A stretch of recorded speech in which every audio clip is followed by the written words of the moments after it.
Well, the show suddenly disappeared. Silence. OK, good morning. It's Wednesday. Justin standing in for Iain. On the agenda today, we're talking Clarkson, Paul McCartney, and also blood. Lots for you to talk about between now and 9. Local and vocal across beds, hearts and bucks. This is BBC Three Counties Radio.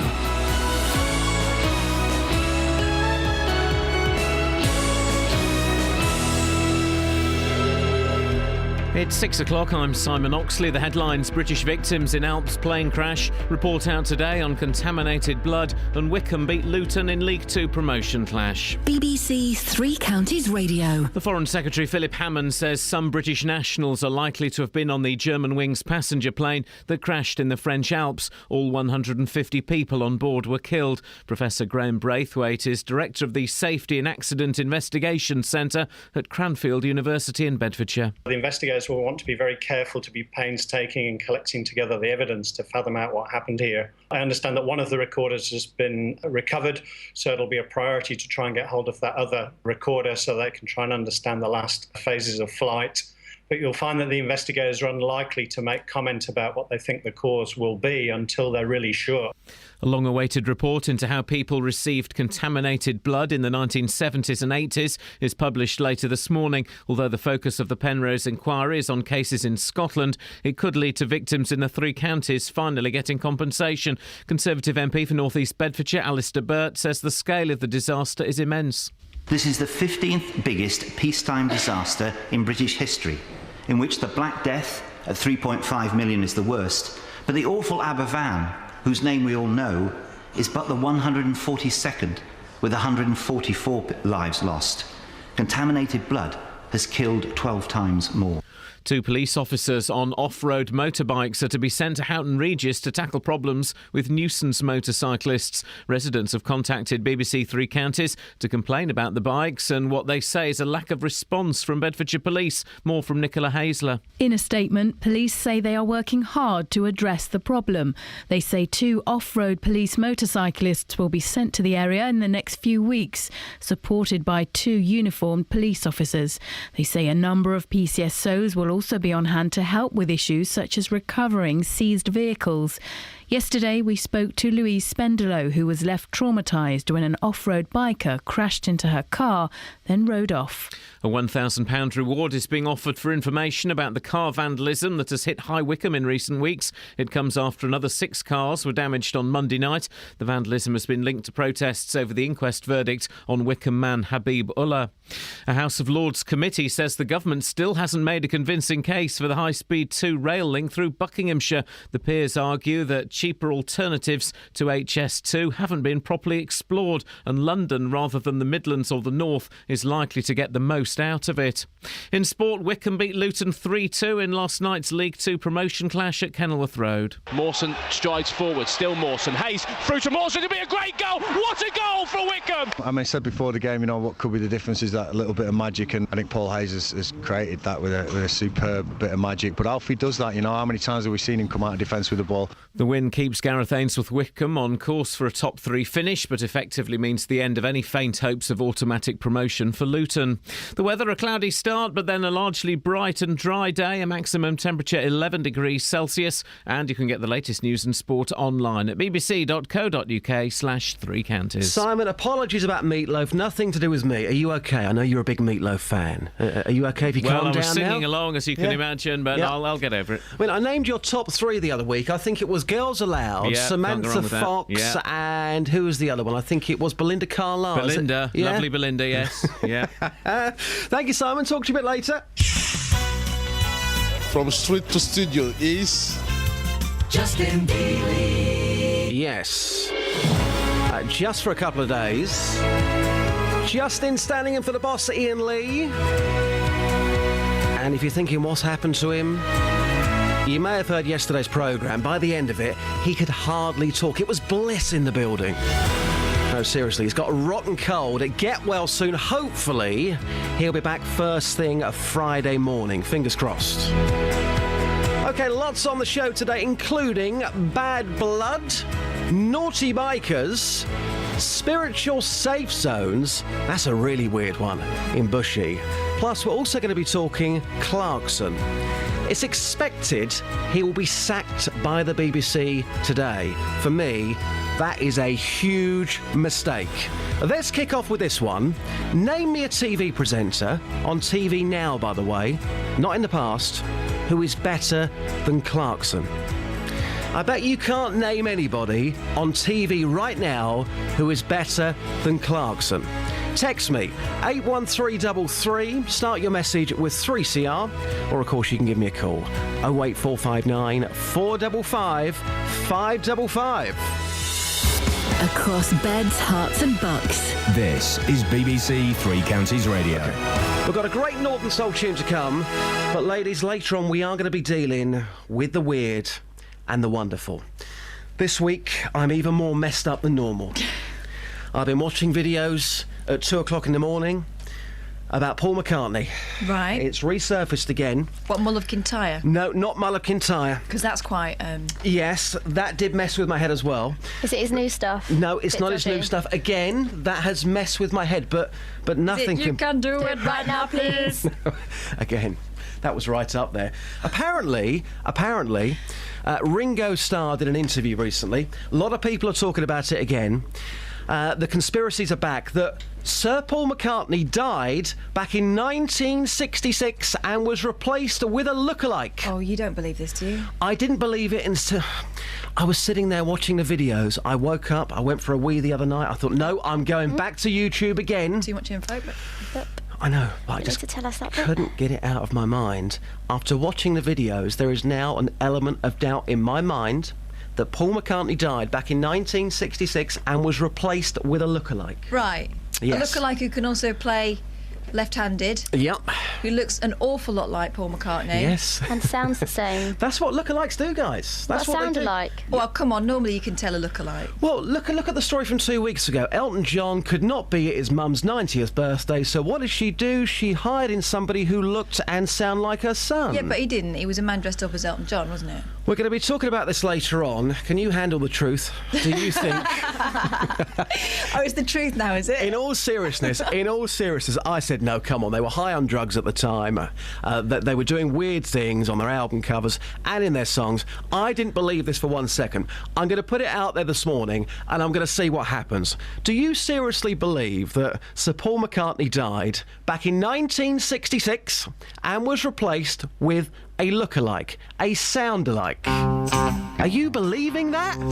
You can email me, justin.dealey@bbc.co.uk.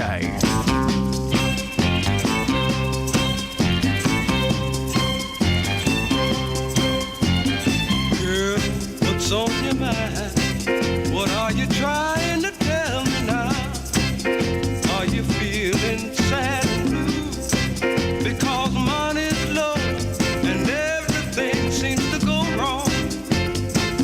Well, my shoes got a hole in my heart, but I can't stop now. I've been trying to reach my goal too long to give up on my journey now. And I believe that I'm on the right track.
vibing to that one.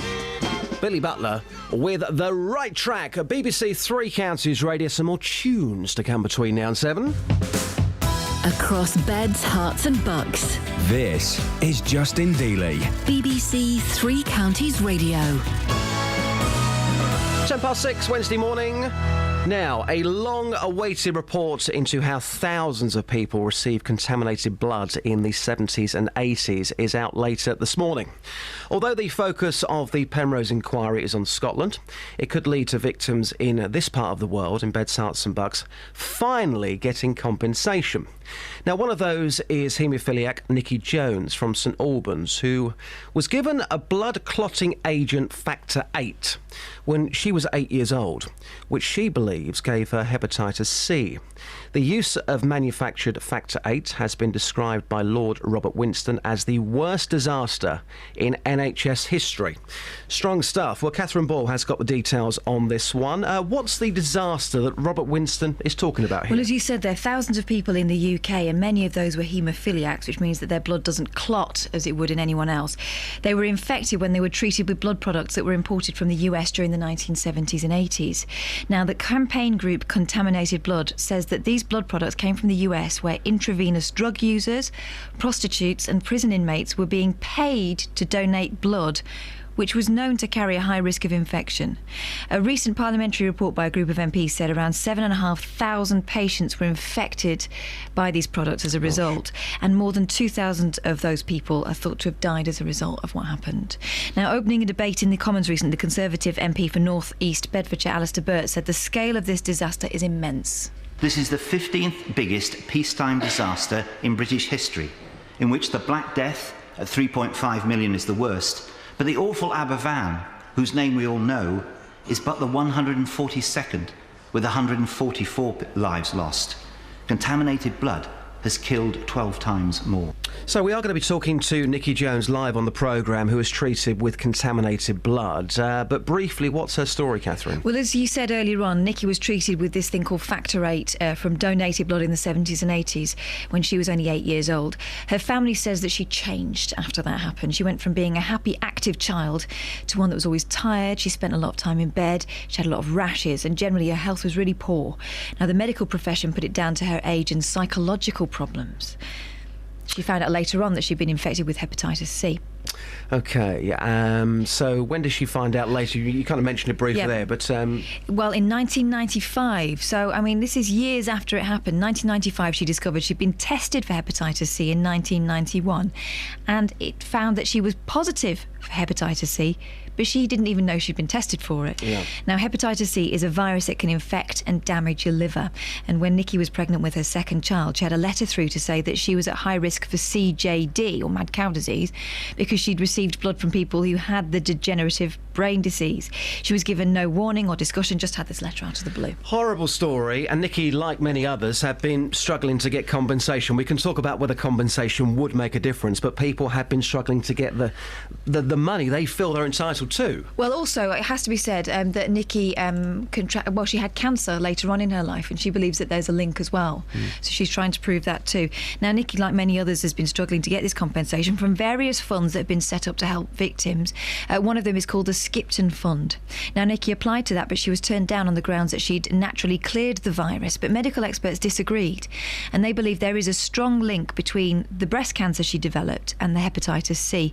A recent report by the group of MPs highlights how most people with hep C receive no ongoing payments, and they feel as though they have to beg for discretionary payments. It recommends that payments to people infected through contaminated blood are at a level which lifts them out of poverty. Now, this report today by Lord Penrose, published later this morning into cases in Scotland, and Nikki Jones is looking to this to give us some hope that something might happen here too. Nikki, live on the show later, so still to this day she hasn't received an apology for what's happened. Do you think, personally, and this is a personal view, something we can talk about with people later on as well, do you think an apology for something like this is enough, or do you think that money should be involved? Is money going to make any difference You here? need to talk to Nikki about what the impact has been on her life. Now, I don't really like the idea of suing the NHS. I don't really like the idea of compensation full stop, unless you have been put into financial difficulty as a result of something someone else did and has been denying they're doing. Also, it has to be said that these drug companies, if it's proven that what they did was negligent, then this is the only way to hit them in the pocket. People say, oh, it's all about greed. No, it's not about greed. It's about taking a negative and trying to turn it into some form of positive. If you've got money, you can make your life a little bit better, and I think you're entitled to that. But also, I think if it can be proven that big business has chosen to be greedy rather than careful with people's lives, then there has to be some sort of penalty. Thank you, Catherine. We'll take your thoughts on that throughout the show. BBC Three Counties Radio, 15 minutes past 6 now. Travel news for beds, cards and bugs. BBC Three Counties Radio. In Milton Keynes, having a look at the speed sensors, and there's no problems at the moment on Standing Way, although at the Kingston roundabout there are roadworks, so expect delays there later on. On the motorways, the M11 southbound's all cleared now after an accident earlier on at junction 8 for Bishop Stortford, but things are moving well at the moment, and it's fine on the A1M through the roadworks between the M25 and junction 2 for Welham Green, but that could cause some delays later on. On the trains, the Jubilee line has severe delays between Wilson Green and Wembley Park, and also the Metropolitan line has minor delays through Wembley Park to Baker Street because of late finishing engineering works. Samantha Bruff, BBC Three Counties Radio. Thank you, Samantha. More travel news on the way for you just before 6:30. So the headlines you're waking up to this morning, the Foreign Secretary says that some British nationals are likely to have been on a passenger plane that crashed in the French Alps, killing all 150 people on board. As you heard a moment ago, a long-awaited report into how people receive contaminated blood in the 70s and 80s is published later this morning. And last night, do we have to talk about this?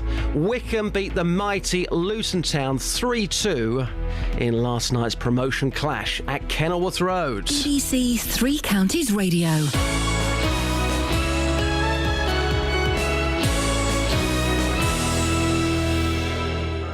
Nick Coffer on BBC Three Counties Radio. Every day it's not just about great music and great conversation. I'll get a bit technical here. It's about local experts helping you across beds, hearts and bucks. So what we're talking about then is capital gains tax potentially on the portion of the property that they directly own. On finance, relationships. But look at the way that you have contributed to this situation. Health. When you have a cough which can seem quite innocuous in this way but just irritating, asthma is something that we would think of. Your pets. Particularly if your dog is a border collie cross, it will be epilepsy. And even law. You still cannot say, Judge, you have to stick to this. But the judge's approach now is going to be, well, why shouldn't we? Local advice for local people. Nick Coffer, weekdays from 12 on BBC Three Counties Radio. I've actually borrowed Nick Coffer's high-heeled shoes for my street video later on. You've got beef with that trail, Kath. What's your beef with Nick's trail? I don't know. I don't like what they're doing to the elephant in the background.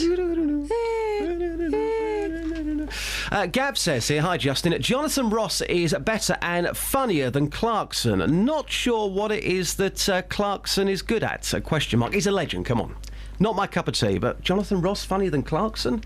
Come on. And another great one, great example there. Jonathan Ross had a BBC, said, you know what, Johnny boy? On you go. You can go and work for somebody else. And that's exactly what's going to happen when it comes to Clarkson. The BBC can't afford to let him go. He makes the corporation millions. If you believe the reports, he's going to be sacked today. Jen says here, any presenter is worth more than Clarkson, and nobody can replace the legend that is Sir Paul McCartney. To prove it, play one of his hits now. Does anybody actually believe that Macca, the real Macca, died back in 1966? When you were young and your heart was an open book, you used to say, live and let live.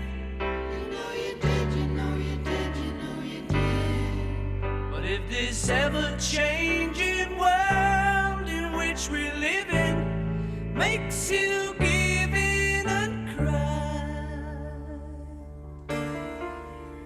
say live and let die.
if this ever-changing world in which we live in makes you give in a cry.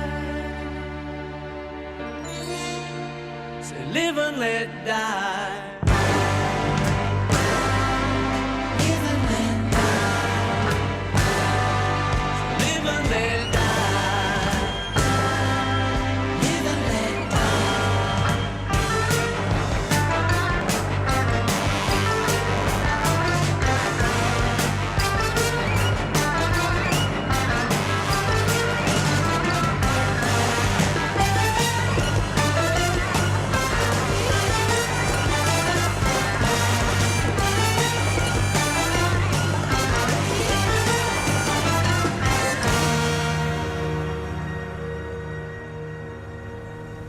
Great vocals from Billy Shears, Live and Let Die. Shirley, thank you for your message. I'm going to put you down as a believer. On FM, AM, online and digital radio. This is Justin Dealey. On BBC Three Counties Radio. Yep, standing in for the boss. He's got a cold, hopefully back with you first thing Friday morning. Now, this week we've been covering the story, and it's got you all going, of off-road motorbikes being driven across pavements, parks and the wrong way around roundabouts in Houghton Regis. Lots of your calls came in telling us that the police did absolutely nothing about it, despite seeing it firsthand in some cases. The local Tory MP, Andrew Selous, he wants answers. Section 59 of the Police Reform Act gives the police powers to act in this area, and if the police have been behaving like that, that's an issue I will take up directly with the Chief Constable. Parliament has passed laws in this area. These bikes are illegal to be ridden on the public highway and on council-owned land, and that is where they're being ridden all over the place in Houghton Regis and in Dunstable as well. So it is simply not acceptable. So he wants answers, so do you. I want you to listen to what's coming up here, and I want your reaction to this, because this is absolutely incredible. So we gave the police a call, didn't we, Catherine? Yeah, because you remember yesterday morning Bedfordshire Police were not available to come onto the programme to respond, and they did get a little bit of a hammering, and maybe unfairly, so we wanted to give them the right of reply.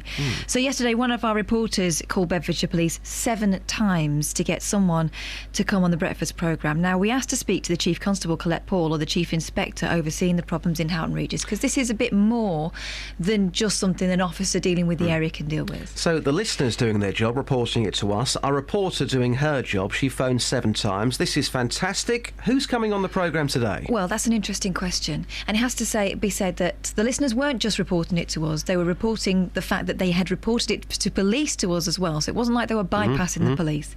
So first of all, our reporter was told by Bedfordshire Police that we don't feel it's appropriate for the Chief Constable to comment because it's a very localised issue and it's not happening across the county.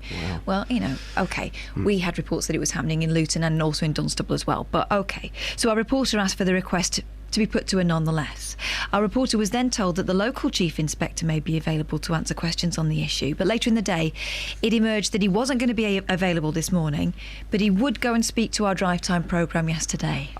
So even though the concerns were raised on this programme, drive time was where they wanted to go. Now, you would think that he'd be busier in the afternoon rather than first thing in the morning on this programme. Well, there is that, but I mean, who knows what his schedule might be. It's unfortunate because, as our reporter pointed out, and you just said, it was listeners to this programme who brought the issue to our attention.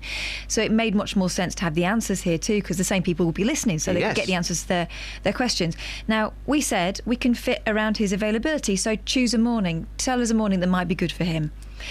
The response from Bedfordshire Police then changed. We won't be putting him forward to talk to your breakfast programme on any day. Let's just get that clear again. On any day. Not today, not tomorrow, not Friday, any day. Instead, they said they would send us a statement, and they added, we would like to ask the people of Houghton Regis not to contact the BBC, but to come to us directly, which, by the way, is what they have been doing. Yes. Which is why they've come to us, because they're getting no joy. Our reporter then asked if the request had ever been put to the Chief Constable to come on the breakfast programme. Our reporter was told, well, as you can appreciate, these are very busy people, and that we don't consider it appropriate for the Chief Constable to comment, and that she would not be speaking to us on the issue at all either. That, to me, and maybe I'm jumping to the wrong conclusion, it is a no. Yes.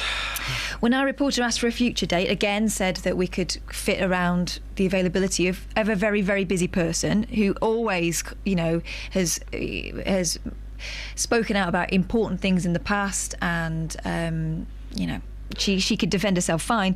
When we asked for that future date, they said that the actions that they were taking were laid out in the statement, so there'll be nothing more to say on the subject either this week or next week. Do you know what? I know I'm meant to be impartial, but I'm starting to get really, really angry. OK, just lastly, and I'm sure that people want to have their say about this, so we won't be getting anybody from Bedfordshire Police at all then, Catherine? Well, Bedfordshire Police then said that they had heard that the county's Police and Crime Commissioner, Ollie Martins, was coming on the programme and they were happy for him to represent their views. Now, let's just get this straight.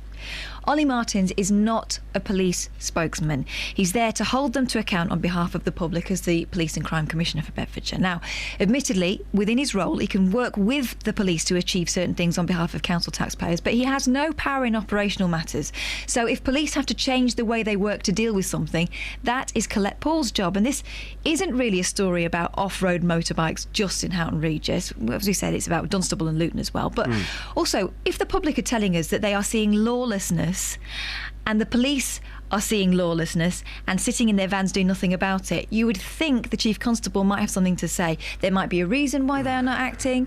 There might be something that they have planned in the future that they maybe don't want to tell us about fully, but they can allude to, so that people don't have a fear. And this is the fear in Houghton Regis. The fear is these people can do what they want and they know it. So anyway, they sent us a statement, and before I read out the statement, here's Andrew Sellew again. I don't even think I want to hear it, but here we go. I have a role to challenge and chase and, hold the police and the local councils to account, which is exactly what I intend to do. But it's not sorted yet. I mean, I did learn from the police yesterday they have now bought some dedicated off-road bikes, but I want officers on those bikes. I want to see some arrests, and I want to see some of these mini-motos crushed. OK, let's hear the Dole statement. The statement is from Chief Inspector Gavin Hughes-Rowlands, who looks after policing in central Bedfordshire. We have received a number of reports that motorcycles are being ridden off-road and causing issues in Houghton Regis, and we would like to reassure the public that we are working hard to address this problem. 2 off-road police motorcyclists will be provided to that specific area in the coming weeks in order to directly tackle those responsible, supported by 2 dedicated uniformed police officers. A number of PCSOs will also be on hand to assist with issues such as recovering seized vehicles. Do you know what? I'm absolutely speechless. It's not very often that happens, is it? And you've known me for a long time. It's just absolutely unbelievable. OK, if you live in Houghton Regis, we'll take your reaction again. Or Dunstable, Luton. Or Luton. I'll tell you what, here's the first thing we'll throw out, because Beds Police are saying to us the issue is too local for somebody high in authority to come on this programme. So if we're talking Houghton Regis, Dunstable, Luton, where else in Bedfordshire is there a problem with these off-road motorbikes? Kids on bikes, no helmets, causing absolute chaos. If you live in Bedfordshire, is it a problem where you live? Beds Police saying, nope, it's too local. But also your reaction to the fact, again, they are refusing to come on this programme and refusing to come on to get this absolutely clear any day. Any day. 08459 455 555. It's got my blood boiling. I've been reporting on that story now for 2 days. Everyone I've spoken to in that area has a story about these bikes. Every single person. Yet the police still will not come on the show. 6:30. Travel news for beds, cards and bugs. BBC Three Counties Radio. Checking the motorways to begin with, the A1M is moving fine through the roadworks between the M25 and Junction 2 for Welham Green, but expect delays because of those roadworks later on.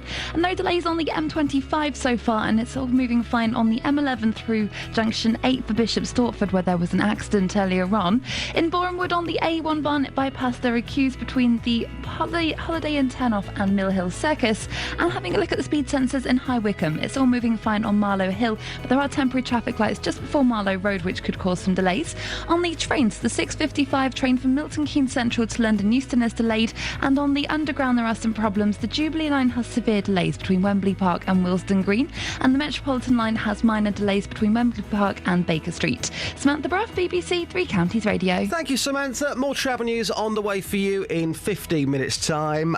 I'm shocked about what I've just heard from Bedfordshire Police. You, as somebody who lives locally, how do you feel about what you've just heard? Across beds, hearts and bugs. This is BBC Three Counties Radio.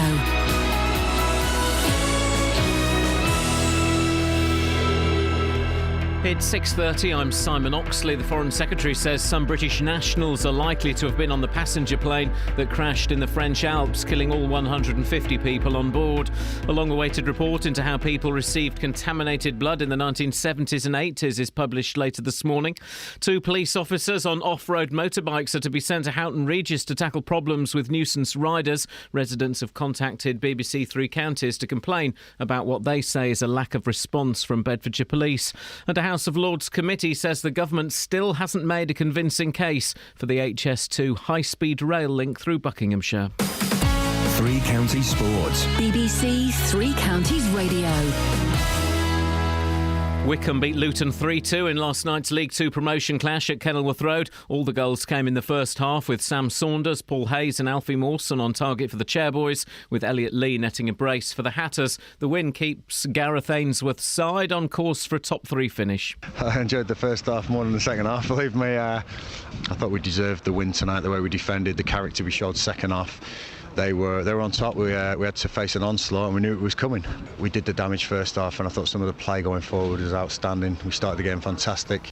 But Luton's 5th straight defeat effectively means the end of any faint hopes of automatic promotion for John Still's team. Everyone has to look at their performance in terms of mistakes being made, not necessarily how they play, but unfortunately, we have never given goals away here. We haven't until the last sort of 6 or 7 games we've given goals away. In Conference South last night, Hemel Hempstead beat Chelmsford 3-1 to stay in playoff contention.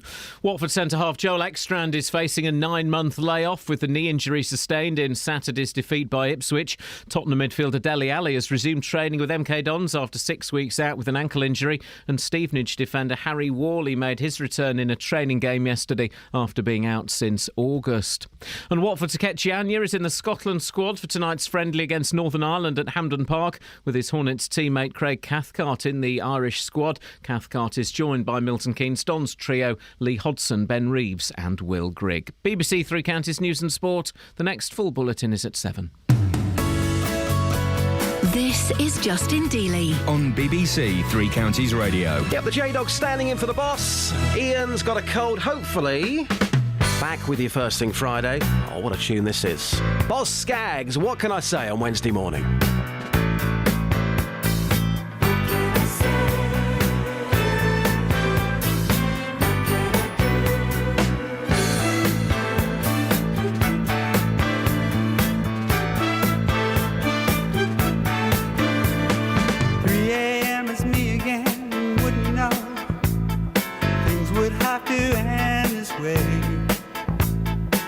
My best, the perfect guest knew when to go.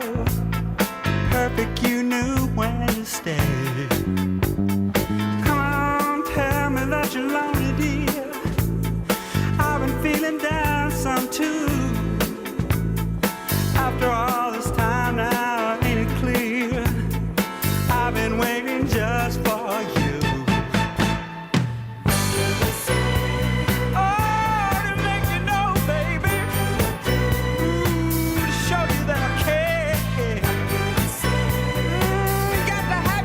Baby.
reckon. Cool tune, eh? Boss Skaggs. Silk Degrees. Come on, be careful with your answer here. I like it, but he does sing in a funny way, doesn't he? That's why it's doing that for. It's really good, you know, Boss Skag. What can I say? On the text, right, Mark says, first of all, morning, J-Dog. My favourite Bond theme and film. Yeah, talking about Billy Shears, Live and Let Die. The reason we're saying that is because this week... The reason you're saying that. Seriously, this week... I feel like a different person, and I'm going to keep off the internet at 2 o'clock in the morning. It has seriously messed me up, guys. I'm a different person right now. He's been watching documentaries, and I use quote bunnies for that. Documentaries on YouTube. Yes, I have. Apparently, Ringo Starr said something recently where allegedly he admitted that the real Paul McCartney died in 1966 and was replaced with a lookalike called Billy Shears. Why are you don't believe this nonsense, do you? OK, let me give you a few examples. Give me the ev. OK, the evidence would be, OK, the bass guitar wreath on Sgt Pepper. OK? There's a lot of stuff on Sgt Pepper. All right, number 3. I Buried Paul, Strawberry Fields Forever. Drugs. There's the answer to that. In the outro of Strawberry Fields Forever, John Lennon can be heard on the left channel of the recording to say something along the lines of, I buried Paul. I married Paul. Billy Shears. Billy Shears, the name disappeared in 1966 after he joined the Beatles. Shut up. Okay. More lyrics. He blew his mind out in a car. Paul McCartney that was apparently died in a car crash. Paul is dead. I miss him. I miss him. Again, a line from a song. Why would they be saying things like this? A lot drugs. Or clues to the truth. Or definitely drugs. I mean, come on. Does anybody else out there, and this is a genuine question, because this week my mind is just all over the place, and it normally is, but this week, wow, I'm on a different planet because I don't know what to believe anymore. Do you believe that Paul McCartney died back in 1966 and was replaced with a lookalike, sound-alike, Billy Shears? 08459 455 555. Mark also says, will you be doing a tribute to Jackie Trent on Saturday? Yes, I will. A female icon. Anyway, the papers. What have we got? The papers. BBC will sack Clarkson over assault on Top Gear producer, says the Daily Mail, and a number of other papers this morning. Jeremy Clarkson is expected to be fired as a presenter of Top Gear. It was reported last night. A BBC investigation has found the 54-year-old did attack a producer on the programme, according to the Telegraph. So far, the BBC is saying we've not made a decision, and when we do, we will tell you. But the papers think they've already got it. This report allegedly found that Mr. Clarkson spent 20 minutes verbally abusing a producer before launching a 30-second physical assault. The Director General, Lord Hall, is expected to announce a decision on Clarkson's future today. The BBC is insisting a final decision hasn't been made last night. When we have an outcome, we'll announce it. OK, so if we're to believe this, and I think there's every truth in this, if this story is to be believed, and it was trending last night, if Clarkson is to be sacked today by the BBC, have they made a big mistake? In my opinion, yes, they have, and a big, big, big mistake. You can't punch people at work. Can't you, though? Let's have this conversation right now, and we could get in trouble for this, but let's have the conversation on air right now. Why can't you punch people at work? Because it's assault. Because it's bullying. Especially, if in this case what happened is being reported faithfully, it's someone who is in a huge amount of power and authority over someone else, and it's not an equal footing. You just can't fight at work. You just can't fight at work. If you were to have a fight at work, you'd be sacked. I don't know. You see, I think it's different with you because you're the producer of this programme this morning and you're a lady. If I punched you, of course I should be sacked. No, That's but different. if I was a man, you'd be sacked. No, I don't go along with that. I think let's just say Iain was here this morning. I'm standing in for Iain. Normally I'm Ian's reporter, and we're under a lot of pressure every single day to come up with the goods on this programme. Mm-hmm. If we have a disagreement and we have a strong disagreement and he punches me, well, as long as it's not happening every single week, I don't get what the big deal is, because people in an environment like that, they're under severe pressure and these things are going to happen. I think that if you saw it that way, if you were the punched person, then that's one thing. This guy doesn't see it that way. So does he have a right to go to work without having his face punched? Well, move him on to a different programme. Move him on to a different programme. That is like saying that if you earn a certain amount of money, or if you earn a certain amount of money for the corporation, you can do what you want. To a certain degree, you can. And I know that sounds really bad, but if he's making millions for the BBC every single year, this programme is no programme without him. To a certain degree, I think he can do what he wants. He can say what he wants. It's all a big act. And they know they're going to lose. It wasn't an act punching this guy in the face, was it? No, but obviously previous warnings, I think it's all part of the act. But I just think, that in a work environment, if you're producing a television programme that's that popular, that millions of people absolutely love, every now and again, man to man, geezer to geezer, call it whatever you want to, things are going to get out of hand. And sometimes, as blokes, that's the only way that we know to punch somebody. Really? Yeah, no, seriously. I think there'll be loads of blokes out there who'll say, don't count me in and that. Well, take your views on this. You can text me 81333, start your message with 3CR, or you can give me a call 08459 455 555. Let's just put it out there. Have you ever had a fight at work?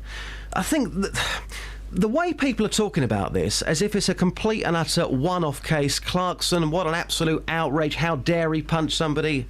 I think people have fights at work all the time. How often have you been punched at work? I haven't been punched at work, but I tell you what, it's come very, very close. I've been pushed at work, not here, I've been pushed. So what stopped you? What stopped me punching somebody? Decency and professionalism. Well, was I professional by getting involved in a pushing match in my previous job? You didn't punch him, though? I didn't punch him, but it came close to punching him. I came close. I just think these things are going to happen. I think if we're living in the real world, okay, not some fantasy land where everyone's all really nice. In the real world, fights are going to happen at work. Okay. I'll be shocked. So if we are underlings at work, we should expect that the richer blokes can push us around and do what they want. Not saying that. Not saying. You kind of are. What I'm saying is, in a work environment, to go back to the original point, in a work environment like he's in, and yes, he may be on a lot of money, but where there's money comes extreme pressure. He wants to be the very, very best, because if he's not, he's going to be slated. In this case, he wanted steak and chips. And he may, just for that split second, have lost it. Yes, he shouldn't have punched him. What he should do is apologise, and then everybody moves on. That's it. Everybody moves on. It's been blown out of proportion. But he's just going to go now to another TV channel and make even more money. The only person who wins in all of this, you've got to admit, is Clarkson. Because he's going to go to ITV, he'll go to Sky, he'll make a fortune. Somebody will want to employ him, a bit like Jonathan Ross. Let him go, let him go. BBC doing it again, let him go. Just let him go. You can't do that. You can't do that. You're shocked at my views, aren't you? We're not going to agree. What do you think? You can email as well, justin.dealey@bbc.co.uk. On a more light-hearted subject, Black Friday, very quickly. This year, the companies are being warned not to go as hyper as last year. we went to Dunstable. I don't agree with this. I went to Dunstable last year. Punching over a telly. People were punching and biting over a television, which, to be quite honest with you, I wouldn't have bought for my worst enemy. It wasn't even a well-known brand, was it? No, it was a brand who used to sponsor Watford. I mean, enough said. Enough said. 15 minutes to 7. Travel news for beds, cards and bugs. BBC Three Counties Radio.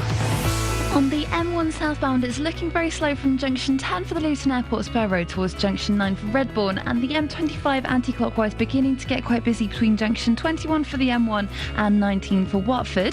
The North Orbital Road is also building up around the M25 junction 21A roundabouts, and elsewhere in Bishop Stortford on Dunmow Road, that's closed for water mains work between Stansted Road and Stortford Hall Park, so expect delays there. On the trains, the 6:47 service from Stevenage to Peterborough is delayed, and there's some delays on the London Underground this morning. The Jubilee line has severe delays between Wembley Park and Willesden Green, and the Metropolitan line has minor delays between Harrow-on-the-Hill and Uxbridge. That's because of late finishing engineering works at Neasden. Samantha Bruff, BBC Three Counties Radio. Thank you, Samantha. More travel news on the way for you just before 7. So, the headlines you're waking up to this morning. The Foreign Secretary says that some British nationals are likely to have been on the passenger plane that crashed in the French Alps, killing all 150 people on board. A long-awaited report into how people receive contaminated blood in the 70s and 80s is published later this morning, and I've got to say this because it's in my contract. Wycombe beat Luton 3-2 in last night's match.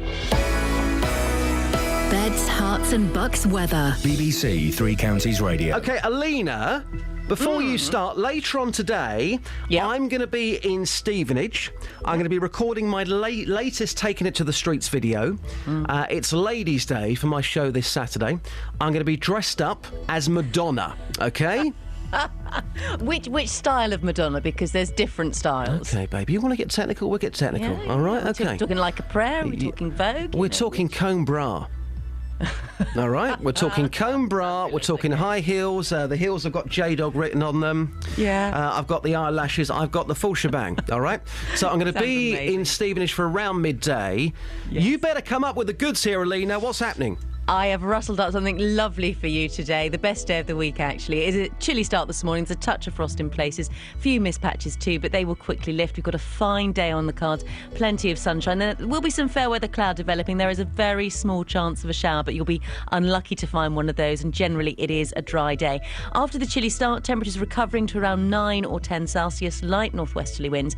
Clear skies this evening and at first tonight before the cloud builds from the west, bringing some rain through the early hours. The southwesterly winds strengthening as well. Under clearer skies initially, we'll see temperatures dipping down to 2 Celsius, but those values recovering as the cloud and rain arrive. Wet morning tomorrow. The rain will gradually clear eastward, so by the afternoon at the latest it will be dry with a return of the sunshine. A much milder feel tomorrow, highs of 12 Celsius. And then on Friday it's a cloudy, breezy day, some drizzly rain later in the day but not amounting to much. Saturday will be cloudy and blustery with perhaps a spell of persistent rain around the middle part of the day. And that's your forecast. Thank you, Alina. Thank you very much.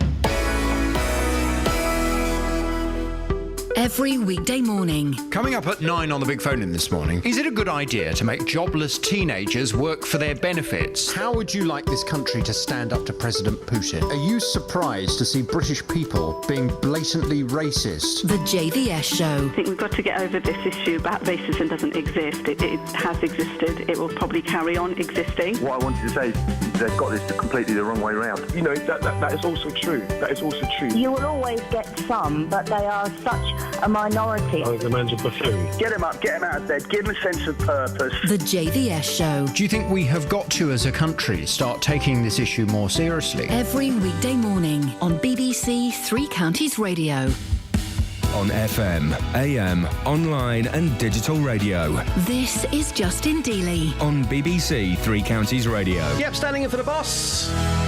Only for a couple of days. He's got a cold. Ian hopefully back first thing Friday morning. OK, Jamie's in Luton. Hi, Jamie. Morning. Welcome to the programme. It's Grumpy Jamie. Oh, Grumpy How are you, Jamie? I'm pretty good today. Oh, there you go. Can you hear by his voice? Yeah. You sound great, Jamie. Yeah, not bad. It's Wednesday. We're getting there for the weekend.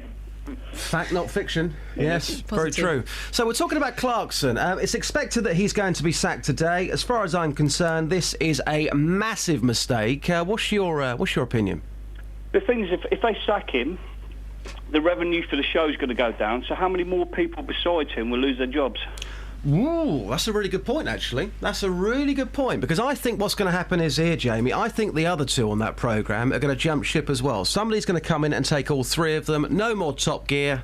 Millions of pounds lost for the BBC. That could potentially mean job cuts. Well, hang on a minute. In this newspaper article that we were reading earlier on, they're suggesting that Chris Evans might step in. Oh, come on. He knows Come about cars. on. He knows about cars. Jamie, you agree. Let's just get this absolutely clear as well. I'm not a massive fan of the TV show. I don't sit there every week watching it, but I do think that Clarkson is an absolute genius. I think he's the best presenter on TV, and I put it out there earlier on, people to come on and tell me a better presenter on TV. So far, we've got Jonathan Ross. I mean, come on. He's the best in the business. He's on the box right now. But let's get back to the issue of him punching somebody. Should you be allowed to punch somebody at work? No, not at work. It's not acceptable. Outside the gate, possibly, but not in work. Well, in this case, I mean, they weren't technically on set or anything, but they were at work because, you know, they're in public, they're on a shoot, they're being paid for by the BBC to stay somewhere. They're representing the corporation, aren't they? I thought the shoot had finished when it all happened. Well, yeah, it had. They were at the hotel, but still. So really, is that in work's time? Well, they're being paid for by the BBC still, aren't they? I don't know. That's like me walking outside my gate and punching one of my staff. No, it's like you've been on a work do and having a punch up. You'd still be in trouble for that, wouldn't you? I think you would be, Jamie. I think you would you? I think if we went for a breakfast after this programme and we were down... the BBC was paying for it? Well, even if they weren't paying for it... Well, in this case, they weren't. OK, so we've gone for a breakfast after the programme. The BBC are paying it, which they don't normally do, by the way. In fact, they never do that, Jamie. I can't remember our last breakfast freebie here. Come on, BBC, sort it out. So, if we've gone for a breakfast, it's on the BBC... Me and Iain, we have a row, he punches me. That's still work for me. Even if the BBC are not paying for it, we're still in a work environment. And it is work because the reason why Clarkson was annoyed with this guy is because he said him not providing steak and chips was him not doing his job properly. Yeah. So he's still ordering him about, isn't he? Steak and chips. Thank you, Jamie. No problem. Take care. Take care. Let's go to Mark. Hello, Mark. Hello, mate. How are you, Mark?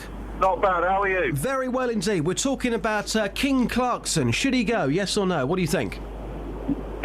Well, let's face it, the long and short of it, the law states something along the lines of hitting someone within the workplace is not right. It's assault. Long and short of it. I'm a fan of Jeremy Clarkson. It'd be a shame to see him go, but what happened, and he should be penalised for it. OK, so what about you, Mark? Have you never, ever got into a row, into a punch-up with another man at work? Has that never happened to you? I used to work within the security industry, so it used to happen every week. But were you fighting with the public, or were you fighting with people that you worked with? It wasn't fighting as such. Mine was more control and restraint, but long and short of it, it came down to people at work as well as people of the public. Let's be clear on this, Mark. Let's be clear on this. Were you ever punched by somebody at work? By a work colleague? I have been once or twice, yes. OK, now what happened next? If it was a colleague, they were strongly reprimanded, if not sacked. But were they sacked? Why are you talking like it's on a two-tier system because Jeremy Clarkson actually has a lot more than every... I'm trying to make it real, Mark, because a lot of people are saying, oh, Clarkson, he's a millionaire, he's got loads of money. Take that out of the equation. No, but that's part of your justification for why it would be a mistake to sack him, because he makes a lot of money for the corporation. To a certain degree, but Mark here has had a real situation with a work colleague who punched you. Was that person sacked, Mark, yes or no? Yes, that person was sacked. And do you think that was the right thing to do? Yes, it was. What was the row over? That's something I don't really want to go into on air. OK, fair enough. But did you want him sacked, or would you personally have been happy with an apology and then to move on and put it behind you? No, that person was a liability. OK. So you think Clarkson's a liability and he's got to go? I never actually said that. I don't know the full ins and outs of everything, so I've only been catching snippets of what happened, but over a hot meal or something to the other, be more of a man and literally, look, it happened, there's no need to fight over a dinner now, is there? Now, if you were homeless and you were fighting for food, yeah, all right, there may be a different aspect on it, but a man who's got millions, nah. Mark, what's your favourite steak, Mark? Pardon? What's your favourite steak? What's my favourite steak? Ribeye, yeah, good man. It's got the marble going through it, it's got the flavour. That's what the row was over. That's what it was over. It still makes no difference. It's a food. He's not homeless, is he? He's not fighting to literally stay alive. No, it's a good point. If he doesn't like what he likes, he can go down the local Asda and order something. Mark, you tell it the way it is. Thank you very much. Take care. Take care. All the best. There you go. Mark on his mobile phone there. Interesting views. One more before the champs. What else is in the papers this morning? There was this, a sunspot. I always like these because it doesn't tell you an awful lot, but it sometimes gives you a bit of food for thought. And in this case, it's about food that drives you crackers. Literally, this burglar was jailed for 6 months despite trying to blame his crime spree on... Go on. Candy floss. He reckoned it caused temporary insanity. Now, Yeah, the judge didn't believe it, and I don't think the public would generally believe it. But there are certain foods and certain colleagues of mine that will tell me that food tips them over the edge, and you're one of them, Justin. Do you know what? There's so much I want to talk about this morning. I've got so many of these texts coming in. I'll come to those very soon, I promise. But do you know what? When I was a kid, I was banned from drinking orange juice, okay, because it sent me absolutely bananas. And now you're grown up, what sends you into a rage? Bacon. And again, I've put this out there. Seriously. You may be laughing, but somebody please back me up on this one. If I eat bacon, it's salty, it dehydrates me, it makes me angry. I call it bacon rage. And still, I'm yet to find anybody who believes in this very serious condition.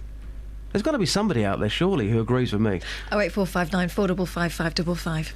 The foods that send you crazy. We can do that this morning. Thank you, Catherine. I'll talk to you very soon. Right, lots we're talking about this morning. BBC Three Counties Radio. The time is now 7 minutes. And let's have a tune, shall we? From the Champs. Oh, yeah, here we go. Wednesday morning. Beds, Hearts and Bucks. Tequila.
Together.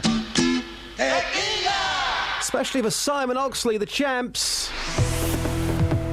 Travel news for beds, cards and bugs. BBC Three Counties Radio. Looking at the speed sensors, and the usual queues building up on the M1 southbound between Luton and Dunstable, and the M25 anti-clockwise is looking very slow from junction 21 for the M1 and 19 for Watford.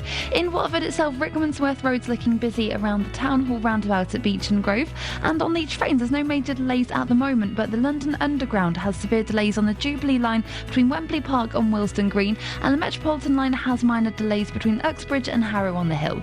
Samantha Bruff, BBC Three Counties Radio. Thank you, Samantha. So much we're talking about today. Those off-road bikes in Houghton Regis. Bedfordshire Police, are they coming on the programme today? No. Tomorrow? No. Friday? No. Not coming on, full stop. We'll take your reaction. And Clarkson, should he go? Local and vocal across beds, hearts and bucks. This is BBC Three Counties Radio.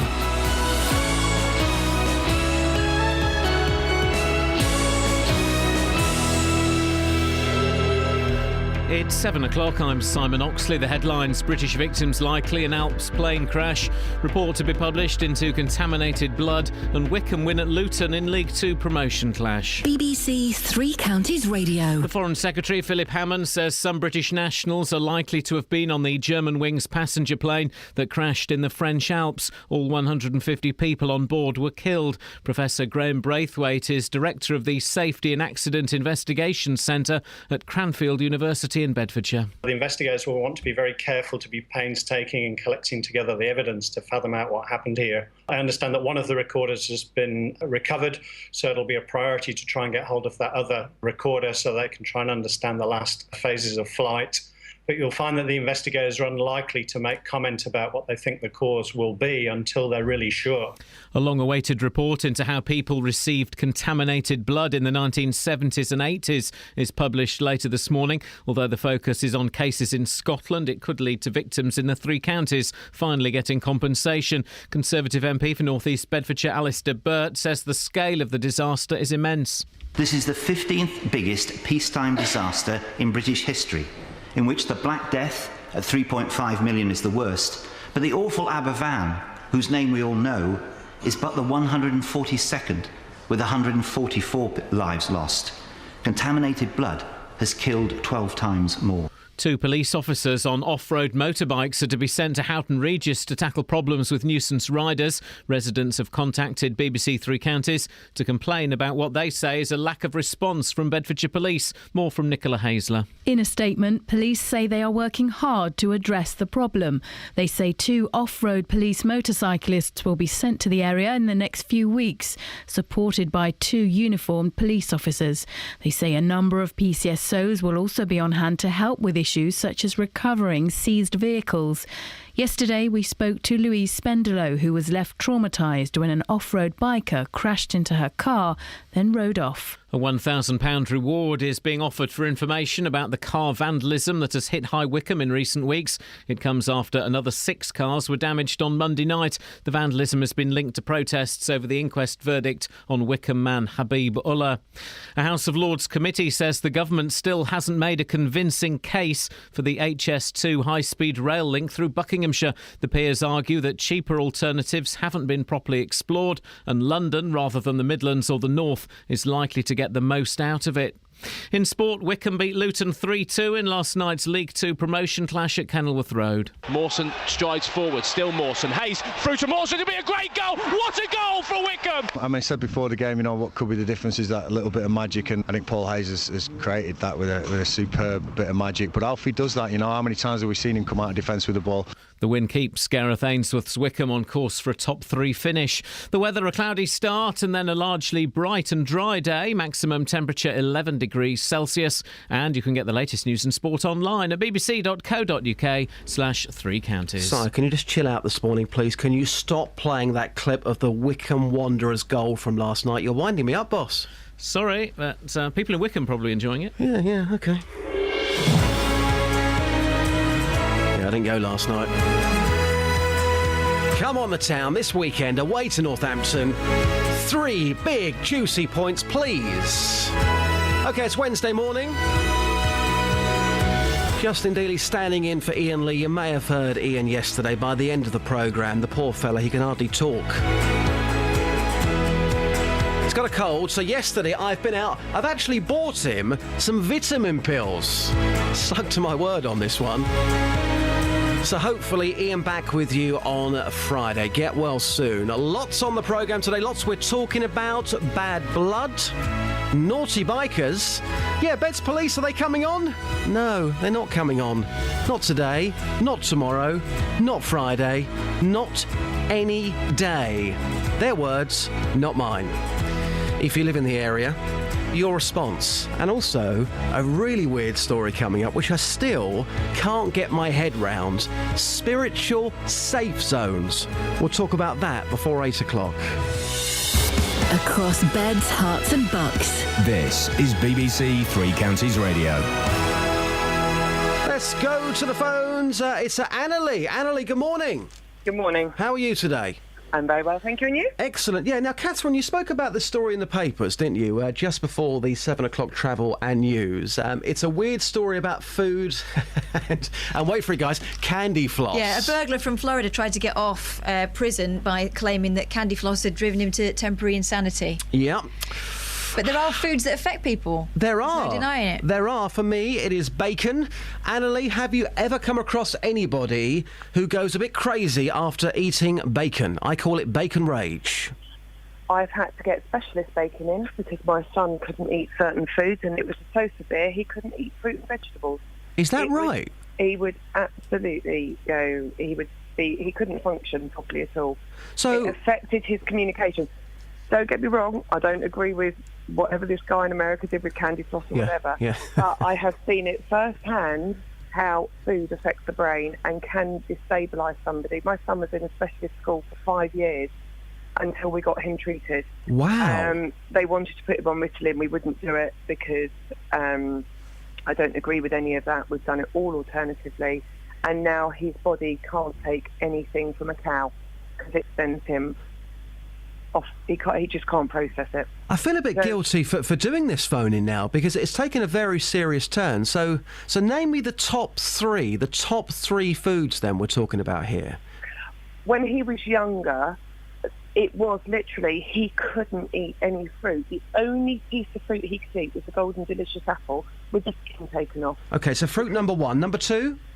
Broccoli and carrots. He couldn't have anything. Cauliflower. I mean, you name it. He could not eat it. And number three? Oh God.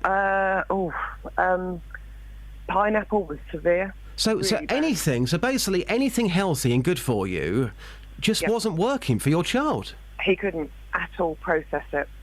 I mean, he still, out of all the fruit and vegetables that we could have, he could have the rooty type vegetables, so like turnip and swede.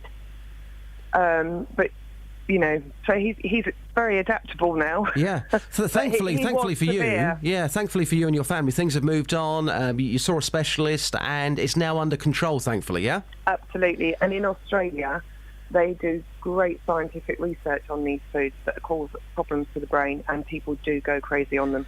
Annalie, every now and again, a story like this crops up in the papers. Would you mind if I kept you on file here? Would that be okay? That's fine. I come on to Roberto's show anyway, so yeah, that's fine. Okay, great stuff. Thank you, Annalie. All the very best. Take care. Wow, Bye-bye. Wasn't expecting that. There you go. Foods that drive you crazy. This person claiming candy floss sent him mad. The foods that have sent you crazy. For me, it's bacon. Seriously, if I go down the cafe with the guys, I can't have bacon because I call it bacon rage. It's salty. It makes me dehydrated. I get angry. I get furious. Within an hour, I'm rowing with people. I'm not that sort of person. Which foods send you a bit crazy? 08459 455 555, or you can text me. We'll come to those texts very soon. Text 81333. Start your message with 3CR. Text will be charged at the standard network rate. BBC Three Counties Radio. 8 minutes past 7.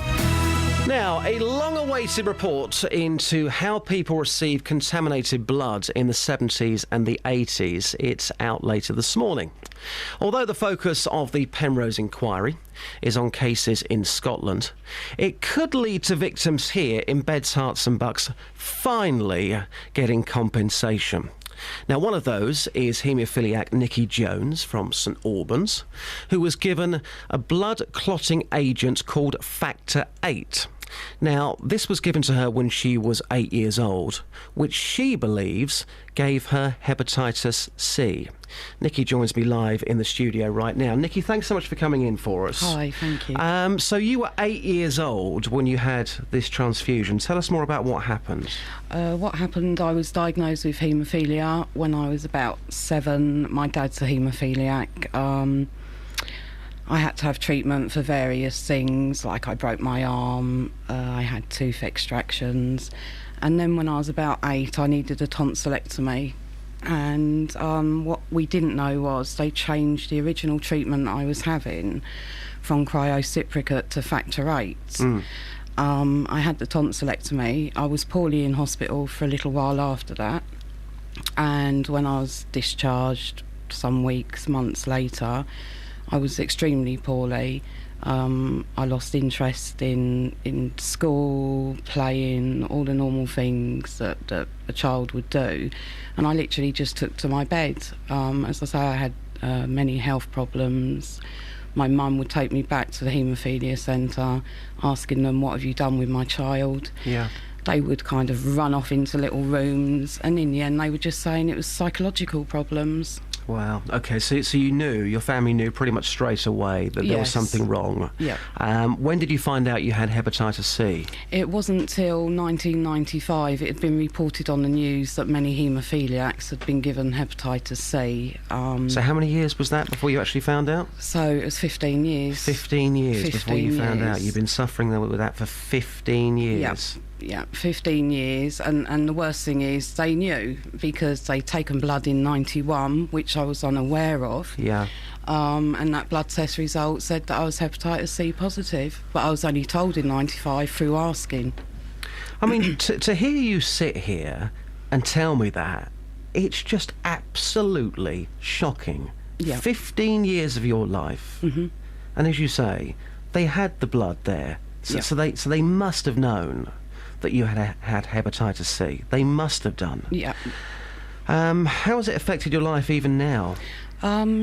It's had a massive impact on my life, along with my family's. I've had health problems since I was a child. I've been under different specialists, and basically no one kind of really knows how to deal with my health problems. I had breast cancer when I was 39.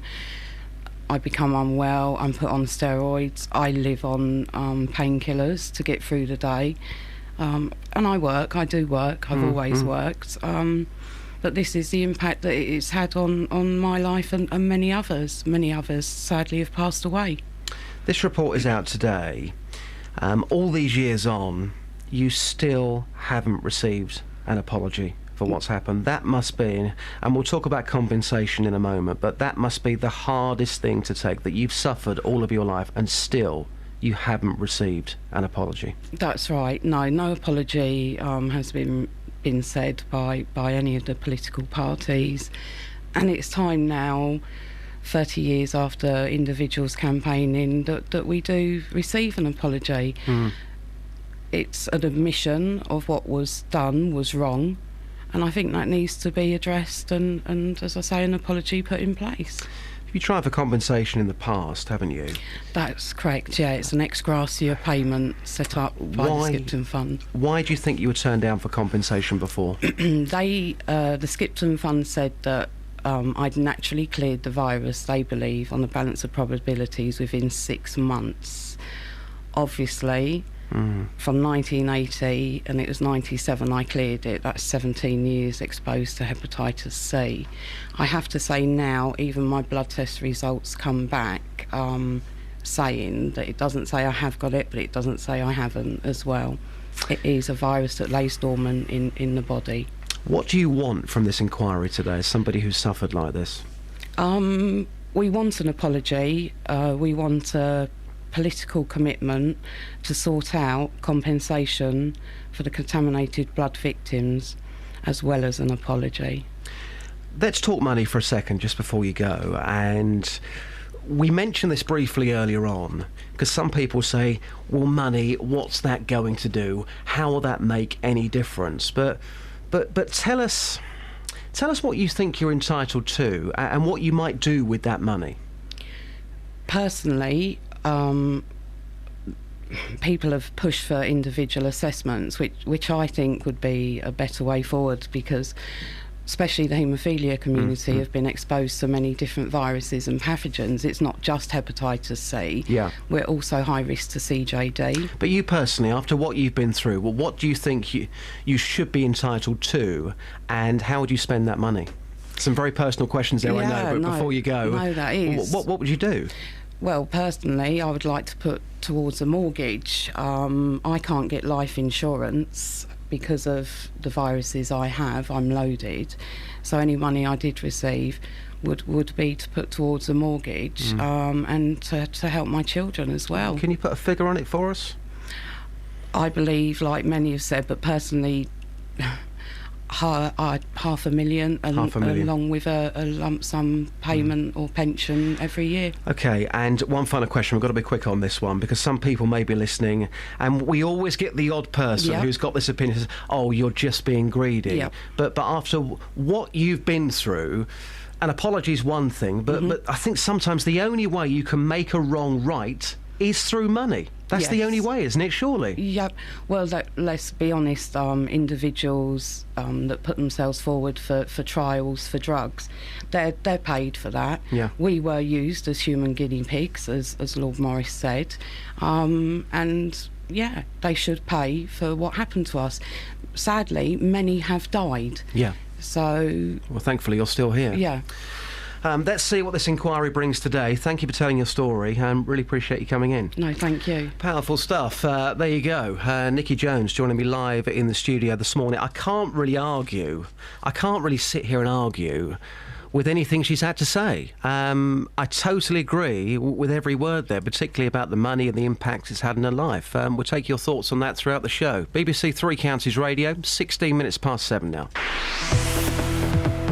Travel news for beds, cards and bugs. BBC Three Counties Radio. On the M1 southbound, it's looking very slow from junction 11 for Dunstable towards junction 10 for Luton, and it's also really slow on the approach to the M1 on the A5 southbound from Markgate. It's heavy from Lynch Hill towards the M1 junction 9 at Redbourne.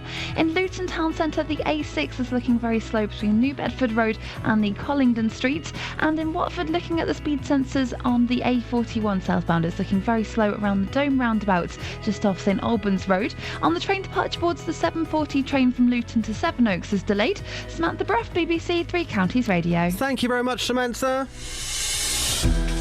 More travel news on the way for you just before 7:30. The Foreign Secretary says that some British nationals are likely to have been on the passenger plane that crashed in the French Alps, killing all 150 people on board. As you heard a moment ago, a long-awaited report into how people receive contaminated blood in the 70s and 80s is published later this morning. And 2 police officers on off-road motorbikes are to be sent to Houghton Regis to tackle problems with nuisance riders. BBC Three Counties Radio. Oh, and we'll talk more about that story before 7:30. I'm Griff Rhys-Jones and welcome to BBC 4's The Quizium. It's a wall frieze. It represents a hawk-headed god carrying a bucket with all the answers to this quiz. Join me as I ask 4 experts questions about a trove of treasures from a different museum each week. This last one's called Pinch of Poverty, and it's incongruous, really, because it's not directly related to the things that this place does. It's a quiz in a museum. It's the Quizium. Is this not the death mask of Oliver Cromwell? It is indeed. That's it. The Quizium, a brand new historical quiz, starts tonight at 8:30 on BBC 4 and BBC 4 HD. Ooh, Webby. How are you, Webby?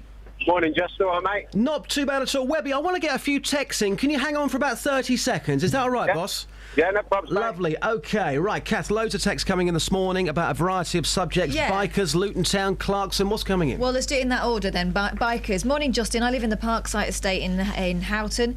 This problem's been going on for years. We, the taxpayers of Houghton, pay Colette's wages. She's accountable to us. Clearly, we're not as important as the posher people of Bedfordshire. She should go and let someone who's willing to be accountable fill her shoes. How dare she ignore us? We don't know she's ignored you. We don't know she ever got the message yesterday. It seems that she didn't. Perhaps if this happened on her doorstep, she would pull her highly paid finger out and do her job. That's what we pay her for. It lets us know where we stand with Bedfordshire Police. Ouch. Unfortunate. We've got this one as well. Unfortunately, it's anonymous. Morning, J-Dog. Off-road and quad bikers running amok in Hitchin. They do donuts at T-junctions, wheelies, and they wear no helmets or safety wear. The noise is disruptive. They also cruise through the town showing off as they know they cannot be touched. And that's the point, isn't it? That people feel like some sections of society are just being left to get on with it. Yeah. Also, Helen in Milton Keynes on this one. The residents affected by the lawless behaviour and inaction by local police service should consider notifying the Chief Constable that from a set date they will all withdraw police funding via council tax to enable them to employ a police service that will protect them. Helen in Milton Keynes. And John in Marsh Farm, leave the kids alone on their bikes. It's been happening for years and will continue to do so. We all did it. Did we all do it? Did we? We may have caused a bit of a nuisance, but what's going on in Houghton Regis? Somebody ended up on somebody's bonnet only last week. I would call that a hit and run. They got back on the bike, they went off, no helmet, no insurance. Now the poor girl we spoke to yesterday, 20 years old, her insurance will be affected. Now, Bedfordshire Police say to us that this is a local issue. This is a localised issue in Houghton Regis. If you live in another part of Bedfordshire, and this is also a major problem, can you give me a quick call? 08459 455 555. It can't just be Houghton Regis. Right, Webby, what have you got for us, sir? Oh, not a lot, mate. You just sounded a bit down this morning about your mighty loot, mate. Webby, you're a VK, you're a vibe killer. Oh, no, these points as well Saturday, mate. The cobblers, I'm afraid, mate. Come on, Webby, cheer me up, boss, come on. I'm sorry, mate. I watched the game last night, mate. You were unlucky to go. Was it 3-1 down or no? 3 down, weren't you? 3-1 down. 3-1. You played well second half, but how many years so many goals this year? Thankfully, Webby, I think your phone's breaking up as you continue to depress me. Thank you, Webby. Take care. Cheers. Don't phone up and tell me Luton were unlucky last night. That means absolutely nothing to me. Webby, thank you very much. You can call 08459 455 555, or of course you can text the programme. If you've never texted before, here's how you do it. Text 81333. Start your message with 3CR. Text will be charged at the standard network rate. BBC Three Counties Radio. OK, back to one of our big local stories. This week, we've been covering the story of off-road motorbikes running amok in Houghton Regis. Many of you have called us to say that you've seen these youths on the bikes riding along the street the wrong way, speeding along public footpaths, and yesterday we heard from a lady whose car was hit by a bike which flew across the middle of a roundabout. And many of you told us that the police don't seem to be doing anything about it. One person who is very angry about this is local MP Andrew Selous. What I've heard makes me very, very angry, and I witnessed it myself only last Thursday afternoon, Iain. I was in Houghton Regis going to the Nisa Local in Neptune Square and the pub being refurbished next door, and I was nearly run off the road by one mini moto towing another one on a rope, driving on the grass, driving on the wrong side of the road. I mean, unbelievably dangerous. I couldn't believe what I was seeing. It's not just Houghton Regis. The gentleman in Apollo Close in Dunstable contacted me yesterday as well. I spoke again to Bedfordshire Police and Central Bedfordshire Council last week. I spoke again to them yesterday, and I remain very, very angry about this. The problem is absolutely not sorted. Well, as a reporter for this programme, I went to Houghton Regis, and every single person that I spoke to had a story to tell. Listening to that and joining me live in the studio is Ollie Martins, the Police and Crime Commissioner for Bedfordshire, whose job it is to hold the police to account. Ollie, thanks for joining us live. So let's get down to the facts here. Why has this been going on, and why has this been allowed to go on for so long now? Well, quite simply, it's because despite the heroic efforts of our PCSOs and the community sergeant in Houghton Regis, Linda Wilson, the neighbourhood policing team in Houghton Regis is stretched too thin and lacks the powers it needs to deal effectively with this situation. And what you see all too often, unfortunately, is that instead of being able to nip issues in the bud, it's only once matters have escalated to a certain point that the resources then get put in to deal with it. And this all goes back to a decision that was taken just before I was elected to take all of the police constables out of our neighbourhood policing teams. Well, let me just bring this back. It's important I say this. It's because I'm not. That was a decision that the police authority took. And I don't blame them for that, because they were in the process of having to find £20 million worth of savings, and they had to reduce the police force's size by 200 officers in order to do that. Ollie, I'm going to stop you there. I'll tell you what, I think it's irrelevant, because a lot of people have phoned us saying that the police have actually been there. They've been in vehicles and they've watched this happen and they've done absolutely nothing about it. How would you answer that? Well, it's very... I mean, I've heard from the PCSOs themselves. They get a report. They go and find out. Forget the report. Why are they watching this? They go and find out what's happening, and they don't have the powers to stop these bikes. There aren't enough of them. It is dangerous for an officer on his own to give chase. Come on. You've got crime happening in front of you and they can't do anything. What's the point? What the situation requires is a planned resource to be put in. That is what's now going to happen. You're going to have two police officers from the roads policing unit on off-road bikes are going to be put in.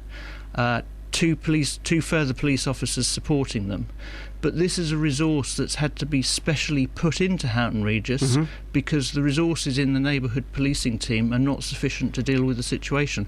And it's only PCSOs that we've got there, and they don't have the powers. So just to get it absolutely clear, if we've got officers in Houghton Regis who are watching this happening, they can't do anything about it.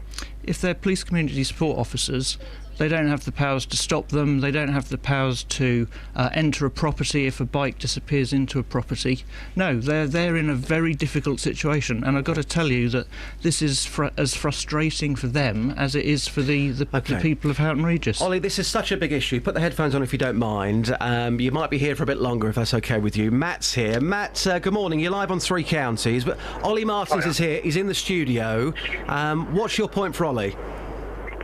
Well, I was just listening. I heard you say obviously it's apparently localised to just Houghton Regis. So I know that my dad has complained many occasions to the police in Dunstable because he lives in the flats near Asda in Dunstable, and the alleyway there gets bikes and mini motos and quad bikes going along it 3 or 4 times a day. And police have said to my dad that unless they actually catch someone in the act of doing it, or if he gets photographic evidence, they actually physically can't do anything about it. And I know it's driven him to the point of almost insanity, because he says you just hear them going past his flat 4 or 5 times a day.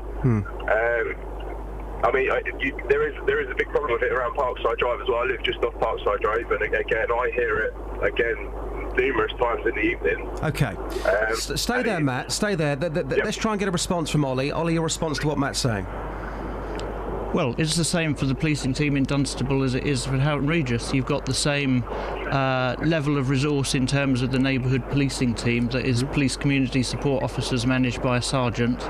And it's difficult for them to deal with situations like this until it gets to a certain point where the problem is such that the force will put extra resources in to deal with it. It's not. Look, don't get me wrong. I'm not saying this is a satisfactory situation, but I am saying it's the reality of where we're at with the level of resource that we've got in the county. OK, in 10 seconds, Matt, your reaction to that? Well, is that point where they do something about it? The time when someone in the playground in Grove Park in Dunstable gets injured or killed by someone on one of these motorbikes and they whiz past through the parkway.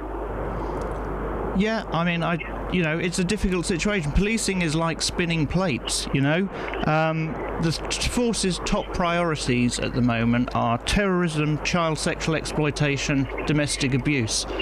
It's like spinning plates, and it is, it's about shifting resources between different, very unpleasant risks. Yeah. And, I'm sorry that is the reality of the situation that we're in. But, I have got a message for people in Houghton Regis, and if you're a yob on a motorbike, ragging around the estates, making lives a misery, and frankly endangering life and limb, and thinking that you can do it with impunity, then take note, because Bedfordshire Police is going to come and crush your bike. And if you're a resident of Houghton Regis and you can see this going on, then get on the phone, ring 101, tell the police what you're seeing, and help them track these people down. Which they've done. OK, Lee, thanks for the call, by the way, Matt. Lee, sorry to cut you short here, but I've got about 60 seconds. Can you make your point to Ollie, please? Yeah, my point, Ollie, is just the bloke's just all fault for a start. I phoned up the police last week after witnessing motorcyclists in Dunstable on Grove Park, and I had video evidence. I phoned up the police, and guess what they done? Nothing. Wasn't interested in the video evidence. Ollie, you're just talking numbers, mate. You're talking rubbish. You need to get off your backside and go and do something about it before we do something. Ollie? Well, as I said, there are 2 off-road police bikes from the roads policing unit being deployed to Houghton Regis, being supported by 2 constables, and they're gonna track these people down and they're gonna crush their bikes. Really? Do you believe that? Do you believe that, Ollie? Come on, do you believe that? Watch this space. Like you did last year, yeah? Well, periodically, the situation gets to such a point that the police put these resources in, but then they have to take them away and put them onto another issue that's emerged, and that's what I mean about spinning plates, moving resources between different risks. You know, I'd much prefer if we could go back to where we were in 2012 and have a situation where we had properly resourced neighbourhood policing teams, but, you know, we are where we are in terms of the level of resources. Lee, I appreciate the call. Thank you very much. Ollie, can you stick around for another couple of minutes? Is that OK? Would you mind? I'm asking you politely. Would you mind for a few more minutes? That's all right. OK, lovely. 08459 455 555. The lines are open. We'll take your phone calls. We're slightly late for this. Apologies. Let's get the latest travel now. Travel news for beds, cards and bugs. BBC Three Counties Radio. On the M1 southbound, it's looking slow on the speed sensors between Dunstable and Luton, and it's also looking slow on the M1 southbound between junction 4 for Edgware Way and 2 for the Five Ways Corner. It's busy in Watford North now on the A41 southbound, just before the Dome roundabout, and in Beaconsfield on Amersham Road, that's looking very busy southbound too, between Longbottom Lane and the A40. No reports of any problems at the moment on the trains. Samantha Bruff, BBC Three Counties Radio. Thank you, Samantha. Right, the news with Simon next, and then straight back to Ollie Martins. Across beds, hearts and bugs. This is BBC Three Counties Radio.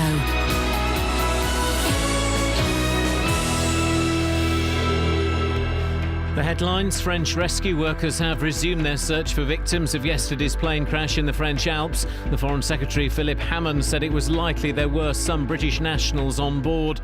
The Bedfordshire Police Commissioner is blaming a lack of officers for continued problems with nuisance motorbike riders in Houghton Regis. 2 officers on off-road bikes are now being sent to the town.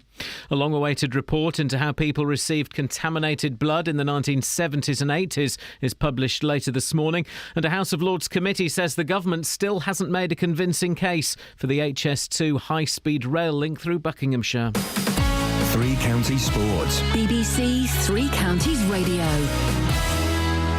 Wycombe beat Luton 3-2 in last night's League 2 promotion clash at Kenilworth Road. All the goals came in the first half, with Sam Saunders, Paul Hayes and Alfie Mawson on target for the Chairboys, with Elliot Lee netting a brace for the Hatters. The win keeps Gareth Ainsworth's side on course for a top 3 finish.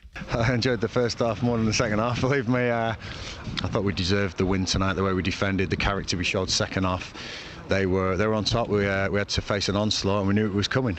We did the damage first half, and I thought some of the play going forward was outstanding. We started the game fantastic. But Luton's 5th straight defeat effectively means the end of any faint hopes of automatic promotion for John Still's team. Everyone has to look at their performance in terms of mistakes being made, not necessarily how they play, but unfortunately, we have never given goals away here. We haven't until the last sort of 6 or 7 games we've given goals away.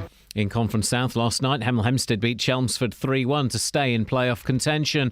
Watford centre-half Joel Ekstrand is facing a 9-month layoff with the knee injury sustained in Saturday's defeat by Ipswich. Tottenham midfielder Dele Alli has resumed training with MK Dons after 6 weeks out with an ankle injury.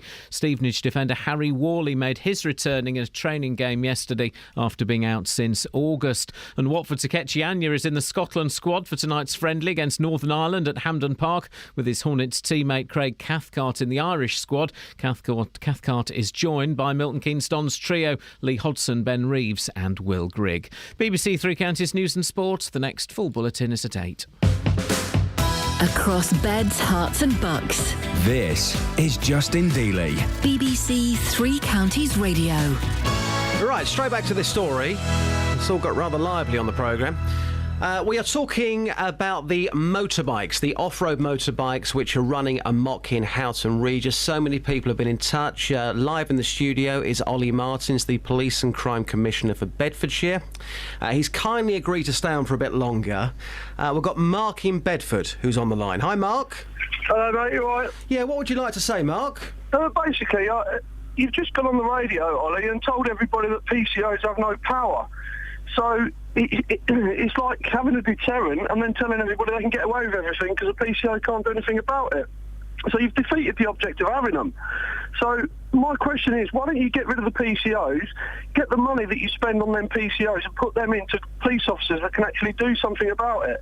Because it's a pointless act. When I was about 10, 12 years old, I used to have a motorbike. I used to go around the fields. And, you know, and my dad said to me that if you ever get caught on the road, you won't be able to drive a car when you're 17 years old because your licence will be marked before you even get it. So I used to push my bike up and down the road. And he used to tell me that was illegal as well, but if I did that, I'd probably get left alone, which is what I did. You know, I got permission from the local farmer and only drove it where I was allowed to drive the thing, but I had to push it to these tracks. You know, and the actual the deterrent was the fact of what would happen to me, but you're not educating people in what could happen. Well, I'll tell you what, Mark, let's stick to the original point there, because Ollie, you were saying earlier on, and we've had calls about this, people saying, well, do you know what? It's not a case of police officers not being there. They've actually seen this happen and they've done nothing about it. You were saying, well, they've got to wait, there's got to be a report, then there's got to be some sort of solution. As Mark's saying here, thanks for the call, by the way, Mark, he's saying, what's the point in PCSOs? If they can't do anything, what's the point? Well, the original intention behind PCSOs was that they would be part of a neighbourhood policing team where they would be working alongside warranted police constables. And they do have, I mean, they do valuable work. They're the eyes and ears of the police. They can have a different relationship with people because they don't have the power of arrest. But they can't do anything. They do a valuable role, but they have been left, I would say, they've been left quite exposed in Bedfordshire because of that decision to take all of the police constables out of neighbourhood policing, and they're being asked to deal with situations where sometimes they don't have the powers that they need to deal with them. Now, we've done our best to remedy that by making increasing use of the special constabulary to work alongside our neighbourhood policing teams. But, you know, again, special constables do very valuable work helping to police our communities, but volunteer police officers are not necessarily a substitute for full-time regular police officers. OK, Vicky in Houghton Regis. Vicky, so many calls coming in. Can you keep your point quite brief, please? You're through to Ollie Martins. Yeah, hi. I've had instances. I walk my dog around Houghton Regis in the farmers' fields, and I live in Houghton Regis, and it's just intimidating. They've driven at me, they've driven at my dog, drive onto the skate park, they drive through the park. I ring the police, I give full descriptions. I feel quite intimidated that when I ring the police, I have to remove myself from the area because they do circles around you. They drive at you. One time they followed me home. I've told the police this, and nothing gets done. You know, I'm a woman in my 30s, but I feel intimidated by a group of, because there's not just one person on a bike. There's two on each bike. Of course. There could be 14 blokes just hanging around doing circles around you. Every time I ring the police, the 101 service, I'm told that there'll be officers looking into it. But I live so close to the area where it's happening, you know, you just hear them for hours and hours and hours. Vicky, it's a point, thanks for the call, by the way, it's a point which a lot of people have said, Ollie, that they have phoned the police and they're getting absolutely nowhere. Well, as you've heard, there is a resource being put in, 2 off-road motorbikes, yeah, but only 2 because, police officers. come on, let's be honest about this. Let's get in the real world. That response is going in because people have come to the BBC. These people have been phoning the local police for months. Nothing's been done. They've come to us. We've made a big deal about it. And now, finally, something is happening. Are you honestly telling me, without these people coming to us, that something would have been done? Honestly? Come on, be honest. Something would have been done. The issue would have reached such a point where the level of calls, the level of concern from the public would have triggered a response from the police. But it's been like that for weeks.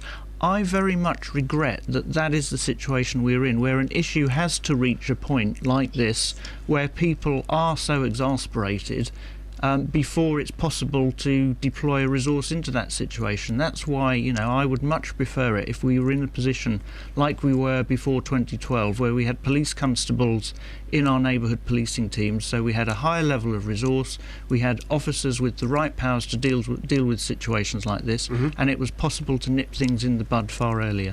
Fair play for taking some of these calls. You didn't have to. It's your job to hold the police to account. Bedfordshire Police won't be on this programme today. You're doing their work for them. Today, tomorrow, Friday, in their words, they won't be coming on this programme to talk to people locally on any day. Their words. Why are Bedfordshire Police refusing to come on this programme? Well, it's my role. It's my role to be the bridge between the police and the public. Well, can you get them on for us? And I'm doing everything in my power to make sure that our police force can deal with situations like this. Will you pass this on to Colette And Paul? frankly, well, I have conversations with her on a daily basis. Ah, right. So if you've had conversations with her on a daily basis, why is she not on the show today? I would much rather that our police force was focused on. Although communication is important, I would much rather that they were focusing on dealing with problems like this, and that's their priority, and they can put me up to be the bridge between the public and the police. So you think it's right that you're sitting here today and not Colette Paul from Beds Police? You think that's right? Well, I think. Do you think it's right?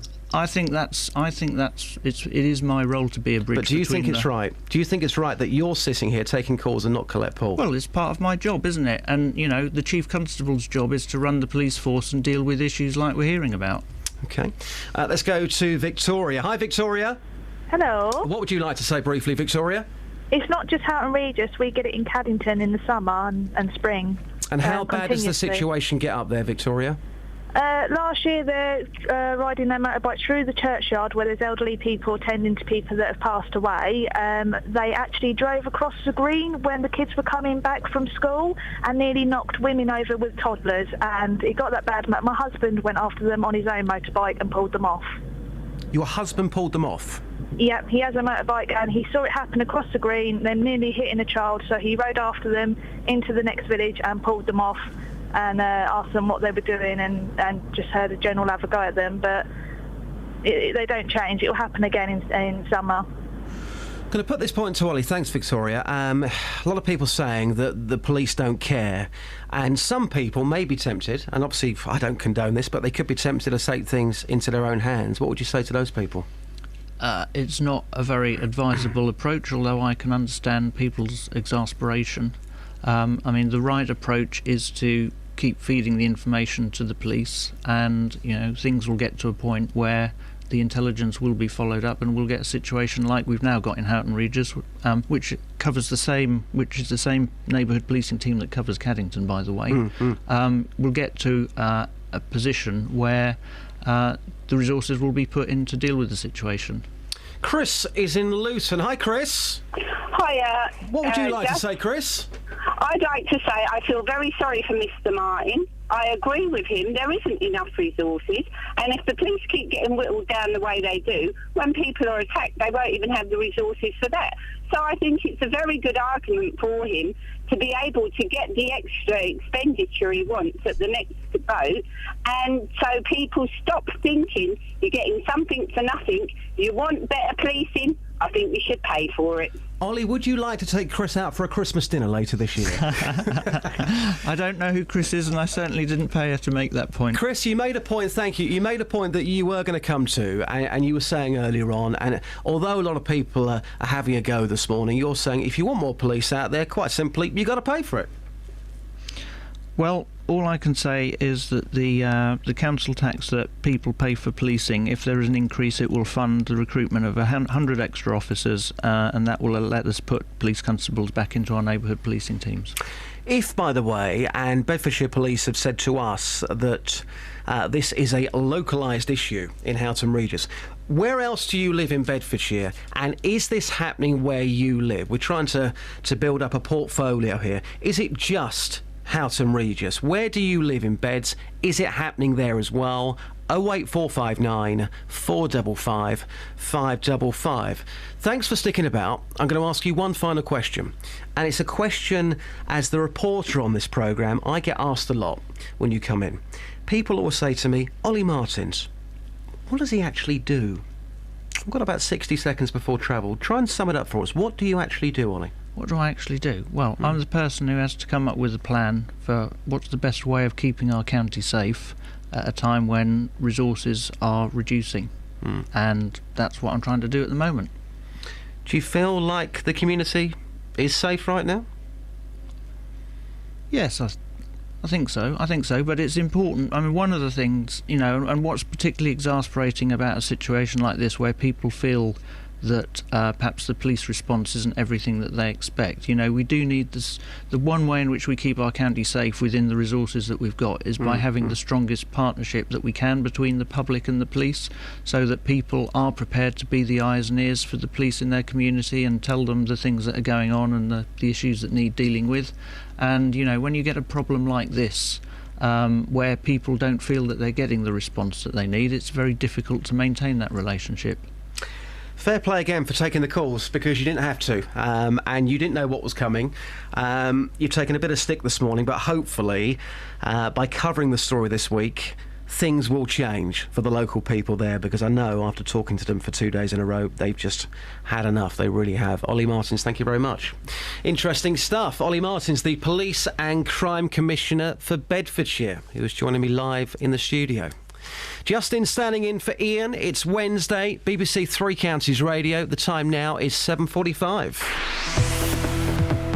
Travel news for beds, cards and bugs. BBC Three Counties Radio. On the M1 towards London, there's a lane closed because of an accident. It's between junction 4 for Edgware Way and 2 for Watford Way at Five Ways Corner. Looking at the speed sensors on the M25 anti-clockwise, it's very slow between junction 21 for the M1 and 14 for Heathrow Terminal 4. And in Bricketwood on the North Orbital Road, that's looking busy now around the M25 junction 21A roundabouts. In Beaconsfield on Amersham Road, that's looking very slow between Longbottom Lane and the A40. And looking at the cameras in Buckingham on London Road, that's looking very slow around the total roundabouts between there and Main Street. But on the train departure boards, there are no problems reported at the moment. Samantha Bruff, BBC Three Counties Radio. Thank you, Samantha. More travel news on the way for you before 8 o'clock.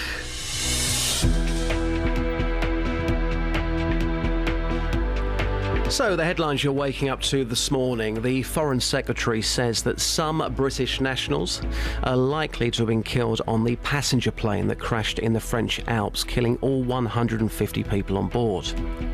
As you heard a moment ago, the Bedfordshire Police Commissioner is blaming a lack of officers for continued problems with nuisance motorbike riders in Houghton Regis.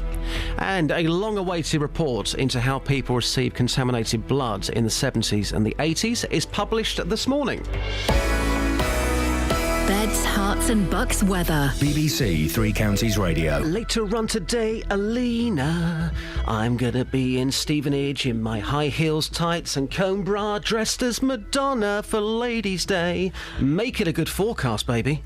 I'm going to, and I need to see pictures of this, please. You will. A cold start to Wednesday. Temperatures close to freezing at the moment. There's a frost on some windscreens.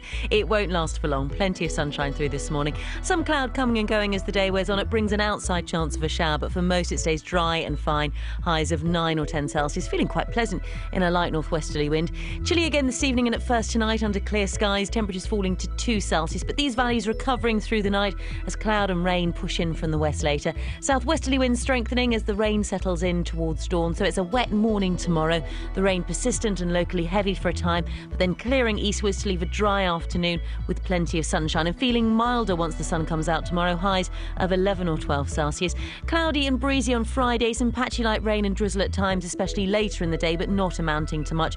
Blustery on Saturday with some rain around, and at this stage, timing-wise, it's probably going to be in the morning. And Justin, that's your forecast. Can I just explain, Alina? A lot of people saying, come on, Dealey, what's going on here? You're going out dressed as a lady on the streets. You have well and truly lost the plot. You think Paul McCartney died back in 1966 and he was replaced with a lookalike sounder. Like, what is going on in your world? Alina, this Saturday between 12 and 2, I present a music programme. Quite simply, it's Ladies' Day. I'll be looking for people's favourite female pop singers. That's why, Alina, I'm going out today in Stevenage dressed as Madonna. Strong editorial reason there. Exactly. I'm just backing it up. All right. Yep. No, I completely understand. Thank you, Alina. Look out for me in Stevenage a bit later on. Roberto Perroni on BBC Three Counties Radio. Tomorrow, I'm spending the afternoon at the Waterside Theatre in Aylesbury. It's all in aid of a new show that's being rolled out across the country aimed at helping injured military personnel. When you're injured, you become incredibly vulnerable, but you lose your voice. So this was all about giving a voice back. You'll also hear from one of the project's main ambassadors, Ray Winston. The big thing with these guys is self-esteem after an injury's occurred, whether it be physical or whether it be mental. Roberto Perroni. Live from the Waterside Theatre in Aylesbury. Tomorrow from 3 here on BBC Three Counties Radio. And you know what, Rob? I've got to say, he always smells so delicious. We'll get the ladies' perspective on that very soon, but whenever he walks down the corridors here, a good-smelling guy. Let's go to Ray, who's in Dunstable. Hi, Ray. Good morning, good-smelling guy. That sounds good. Do you know what? Use that term today with your blokey mates. Do you know what? If they smell good, of course. You are a good-smelling guy.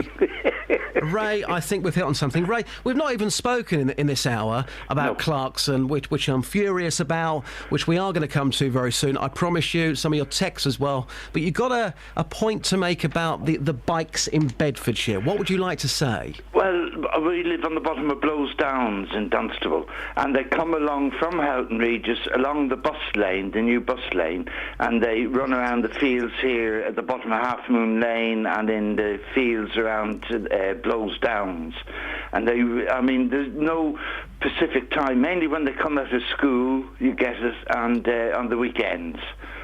It's happening in quite a few places, and some people say, oh, do you know what, their kids, let them be. It's all very well having that attitude, Ray, but I've heard stories in the last couple of days, and this is why we keep doing this, because we want answers, we want something to be done, because unless we do something, Ray, somebody is going to get killed, aren't they? That's it. If it's not somebody, it's going to be an animal. Like, I've got a guide dog, and I take him up the bottom of Blows Downs, and when I hear these motorbikes coming, I can't see them, but I hear them, and I'm scared if they run over the dog, because the dogs are worth a lot of money, as you know, and they're my eyes, and I'd be lost without them, and so that's my perspective about it, Ray, I'm going to ask you two final questions here, okay, man to man. We're talking about Clarkson this morning. It's believed the BBC are going to sack him today. The legend that is Jeremy Clarkson.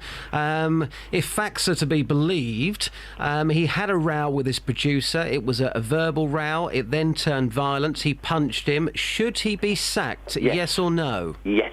Why? Yeah.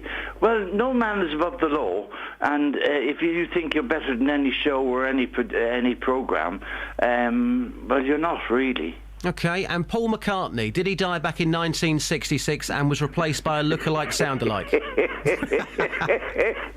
No way. No way. Ray, do you know what? I think you secretly do believe. You just don't want to come on the radio this morning and admit the truth, Ray. I wish I had his money, look-alike enough. Thank you, Ray. Take care. All right, you too, Justin. Cracking cool. Love that laugh. Thank you, Ray. Yeah, this week, I've been a different person. There was some sort of interview with Ringo Starr where he allegedly said, you know what, back in 1966, the real Sir Paul McCartney, he died in a car crash and it was a massive cover-up. So what they did, they got a look-alike, they got a sound-alike, they put him in the band, and the band continued. And you know what, at first I thought, no way. But now, after sitting up at 2 o'clock in the morning for 2 nights running, watching YouTube, I'm actually starting to believe that... Stop watching it, it's nonsense. Is it really, though? Yeah, you're a plum. Wow. Does anybody else out there think Justin's a plum? Call me now. 08459 455 555. I've got control of your knobs. 08459 455 555. Do you believe that Sir Paul McCartney died back in 1966 and was replaced with a look-alike / sound-alike in the name of Billy Shears? Billy Shears was a person. He was around in 66, then suddenly his name and his records completely disappeared. You explain that one. On FM, AM, online and digital radio. This is Justin Dealey. On BBC Three Counties Radio. It's been a really interesting programme today. Some fascinating stories. This one, I'm still struggling to get my small brain around, OK? Plans to use wires and poles to create a special area for Orthodox Jews in Bushey came a step closer to becoming a reality last night. Yep, you heard that right. The council recommended for approval an extension to an existing Eruv, which is a symbolic space where people have some leeway when it comes to keeping the Sabbath. It means they do things like pushing prams or wheelchairs in the street on a day when usually they'd be forbidden from operating any such equipment. Let's now talk to Rabbi Pete Tobias. He's a rabbi at nearby Liberal Synagogue in Elstree. A very good morning to you, sir. Welcome to the programme, Pete. Now, just explain to me again, and again, I'm quite confused about this, an Eruv, just in the most basic of terms. I've explained there about some poles and some wires. How exactly do these things work, Pete? Yes, it is a little baffling, isn't it? I have to confess, it even baffles me as a liberal rabbi, but we'll come to that later. But just the actual facts. There are rules in the Bible, which to Orthodox Jews obviously are sacrosanct, that make specific statements about things you are not allowed to do on the Sabbath and on festivals. And that includes carrying certain items of other particular size from your own private domain into another space outside of it, which was introduced for reasons that are no longer clear to us 3,000 years ago, for reasons that, as I say, are not particularly clear to me, are still adhered to by Orthodox Jews today, and that's their choice. And we, I guess, in our society of multicultural beliefs, we have to acknowledge and accept that. Yeah. Means that as things stand, they can't push prams or carry heavy items to be off a certain way outside their own houses on a Sabbath or a festival. A specific story that relates to that, which is quite shocking. I heard a story many years ago of an Orthodox Jew who used to go to synagogue every single day of his life. This Orthodox synagogue in Manchester that was on the top of a very high flight of steps. And as he got older and he became confined to a wheelchair, he would nevertheless be carried to the top of the steps by his fellow congregants every day of the week, except on the Sabbath and the festivals, when they were told they were not allowed to carry him. Therefore, he wasn't able to enter the building for the services on those days. Pete, it's not. Yeah, you can get round things. It's not a particularly good line. So a few poles and a few wires means that people can do more things. Yeah, basically that's it. So, and I suppose as long as they don't intrude on anybody else's private space or infringe the view in the neighbourhood, there can't be that much of an objection to it, I wouldn't have thought. OK. I know that you're not a massive fan. I might come back to you at the MP. I just want to bring somebody else in about this. So let's now speak to Rafi Kaiser-Bluth, rabbi at the St Albans Masorti Synagogue. A very good morning to you. Welcome to the programme. Good morning. So you think that these Arabs, a few poles and a few wires and people getting away with a bit more, you think they're a great idea? In a nutshell, why are they such a great idea? Well, I'm not sure I would say it's a great idea or not. My point is it is something that a few people would like to do to help with their observance of the Sabbath. It doesn't infringe on anybody, and the idea is that the poles and the strings are a very, very minor part of the Eruv. Most of it is using pre-existing walls and structures as it is. And what the idea is, as Pete said, it's converting in a symbolic way, a private domain into a public domain. And if most of the people, you've probably seen one of these in your lives already, you just haven't realized it because it's so unobtrusive and inconspicuous that it doesn't really affect much. And this idea that it's going to alter the character of a city or a town or infringe on someone, I would argue it doesn't really infringe or change the character any more than, say, putting up a church or a mosque or something like that. It's something that the community of people living there already would like to put up to help with their observance of the particular rules of their religion. Now, whether I subscribe to that interpretation or not is immaterial. So, just lastly, in 30 seconds, you must be delighted then about these plans becoming a step closer for the local people in Bushy. You must be happy about that. Well, I'm happy in as much as that it allows the expression of whether it's Jews or not to be able to express and live according to the rules that they would like to live by. It doesn't affect me in any material way because I don't live there, but I'm happy for them that they're able to move one step closer. Thank you very much indeed for your time. Sorry, time has been short today. It's been a really busy programme. Thank you very much. Okay, I'd love to hear from you this morning if you are Jewish, because last night I was looking into this, And it just really, really confused me. It really, really confused me. If you are Jewish, we'll take your thoughts on these Arabs. You can give me a call, 08459 455 555. Do you think they're a good idea or not? The time now is 1 minute to 8. Travel news for beds, cards and bugs. BBC Three Counties Radio. There's been an accident on the M1 southbound between junction 4 for Edgware and 2 for Five Ways Corner. That has completely blocked the road at the moment, with queues starting to build up on the M1 towards London. On the M25 anti-clockwise, it's very slow from junction 19 for Watford to 14 for Heathrow Terminal 4. And looking at the A1M on the cameras, it's slow southbound through junction 7 for Stevenage. In Kings Langley on the A41 eastbound, there are queues between the Hemel Hempstead turnoff and the M25. And in Newport Pagnell on London Road, that's slow southbound from Newport Pagnell over the M1 into Milton Keynes between the Tickford roundabout and the Northfield roundabout. On the trains, the 8:32 service from Stevenage to London King's Cross has been cancelled. Samantha Bruff, BBC Three Counties Radio. Thank you, Samantha. Oh, lots we're talking about today. If you believe the papers, Clarkson, the BBC are going to sack him today. We got talking about this earlier. Let's bring it up again. Have you ever been punched at work? If so, can you tell me what happened next? Local and vocal across beds, hearts and bucks. This is BBC Three Counties Radio.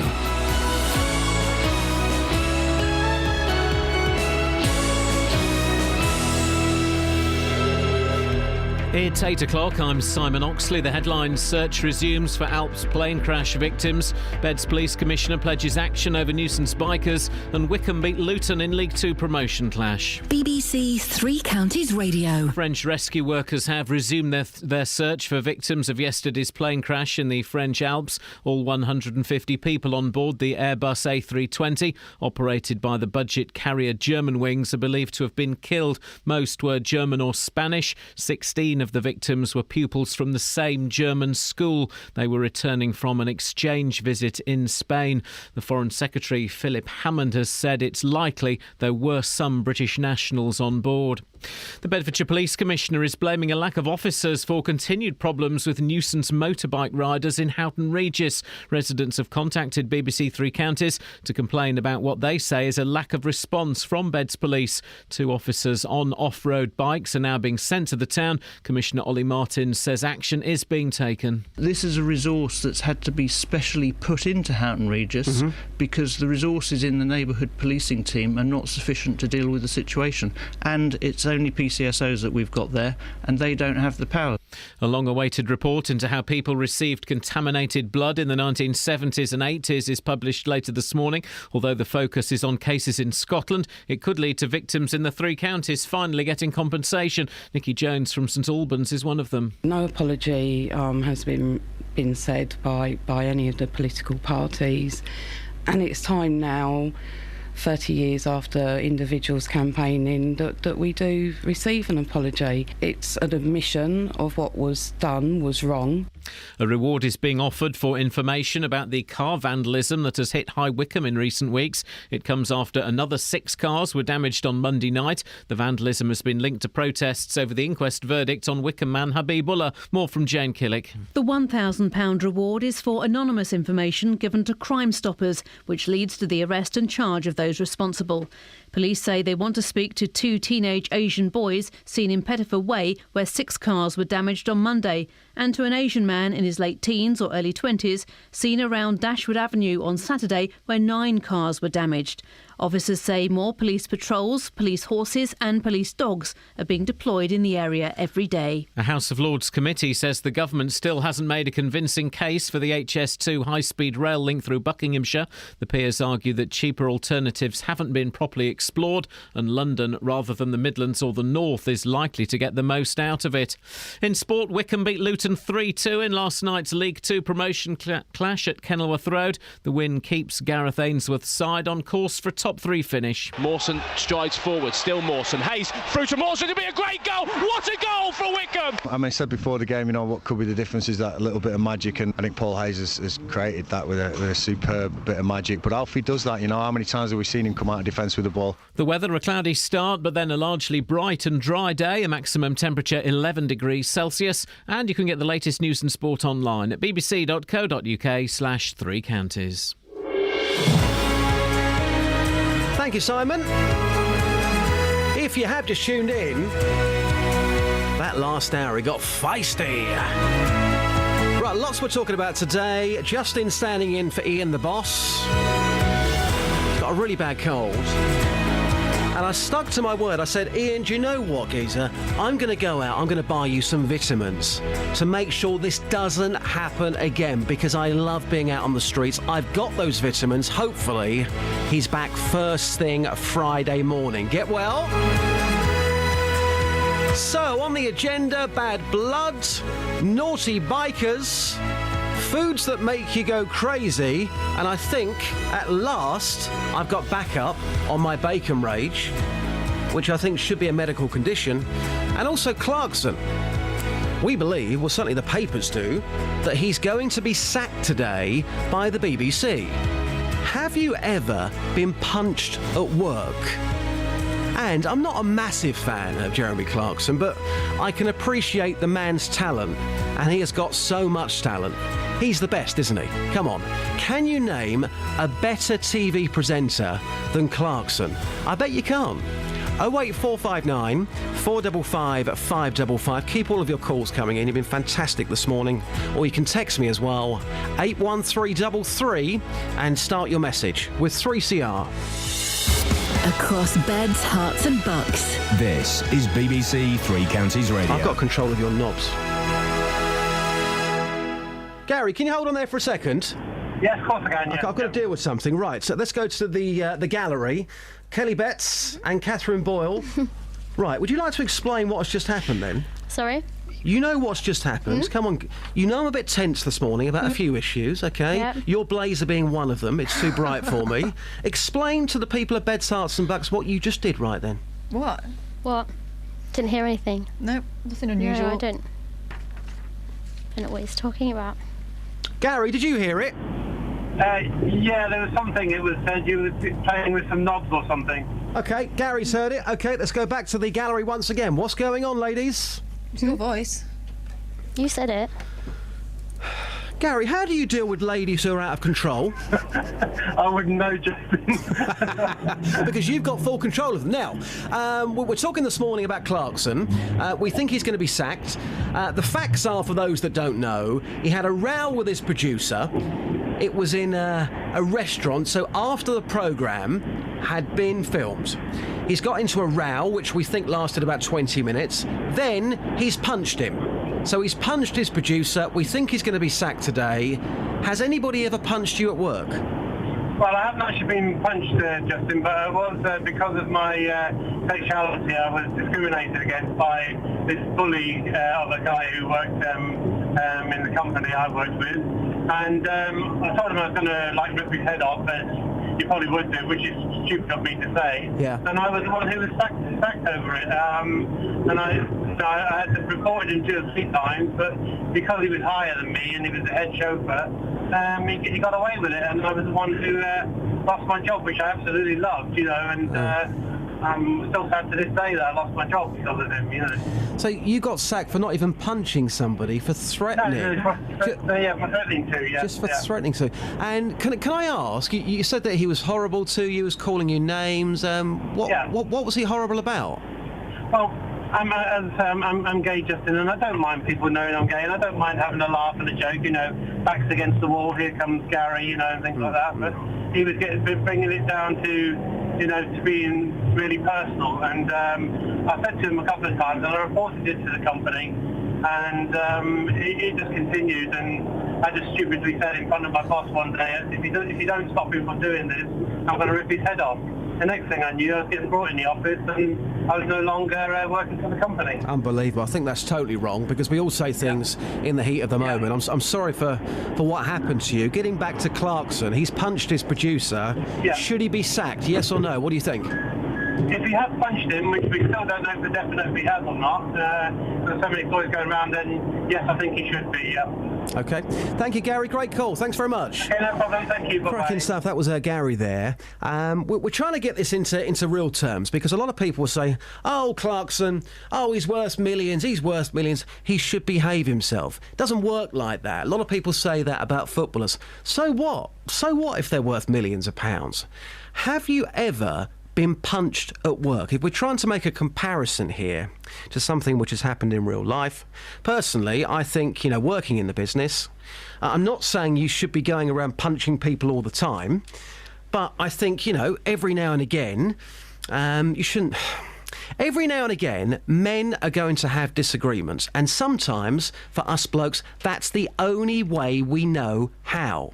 For me, it should be an apology and everybody moves on. It's as simple as that. Catherine, you do not agree one bit, No, do you? not at all. I don't think there's any excuse for that behaviour at work. Decency and professionalism, whether you're a man or a woman, should come into play. You have been in situations where you've been under pressure at work. You didn't start swinging your fists around. If Iain punched me, I think it would make our relationship stronger. That's just my personal view. That's just me, though, as a person. I'll let Iain know then that he's got carte blanche to take it out on you whenever he feels like it then. Well, it doesn't work like that. But in the heat of the moment, you never quite know when something might happen. In the heat of the moment, if something happens, if he punched me, he would say sorry and we would move on. It's as simple as that. You can't go around punching women. Of course you can't. I'm not saying that for one moment. I'm just saying, let's just get real here. Let's get real with this situation. When you're at work, you're under pressure. Every now and again, something is going to happen. You're going to have a confrontation. It could be verbal. It could get physical. That's what happens in the real world, doesn't it? Should he go? And can you name me a better presenter than Clarkson? You probably can't. On FM, AM, online and digital radio. This is Justin Dealey. On BBC Three Counties Radio. 11 minutes past 8 in the morning, Wednesday morning. A long-awaited report into how people received contaminated blood in the 70s and the 80s is out later this morning. Although the focus of the Penrose inquiry is on cases in Scotland, it could lead to victims in Beds, Herts and Bucks finally getting compensation. Let's now speak to the Conservative MP for North East Bedfordshire, Alistair Burt. Alistair, a very good morning to you. Morning to you. Thanks for joining us live on the show. So you've been leading calls for improved compensation for patients who were given contaminated blood. You've been leading those calls, haven't you? Well, I've been part of a group of MPs who have done a lot of work over the years. And it's not just about the compensation. It's about trying to find out exactly what happened, how it happened, in order to make sure something like this never happens again, and certainly to restructure the financial payments that are made to some of those who have suffered from this over a lengthy period of time. And the report today will be very significant. I spoke to Nikki around an hour ago, and for those that missed it, please go and listen on the iPlayer. It was fascinating and brutal at the same time. She had hepatitis C for 15 years, but she didn't realise she was turned down for compensation. That is wrong. Why is the system so wrong at the moment? I think there's been a number of reasons. And firstly, one of the sad things about it is that people have had to tell their stories again and again and again. Secondly, people have had to prove where they picked up the infection from. The cases that we're concerned about are where tainted blood arrived, often from the United States. There wasn't sufficient screening at the time and people picked up an infection. But it should be, in my view, it should be very straightforward. If an infection has been contacted through tainted blood, there are schemes in place to provide financial support, and that should happen. And we need to change some of the arrangements that have already been made for this, because they've not all been working adequately at all.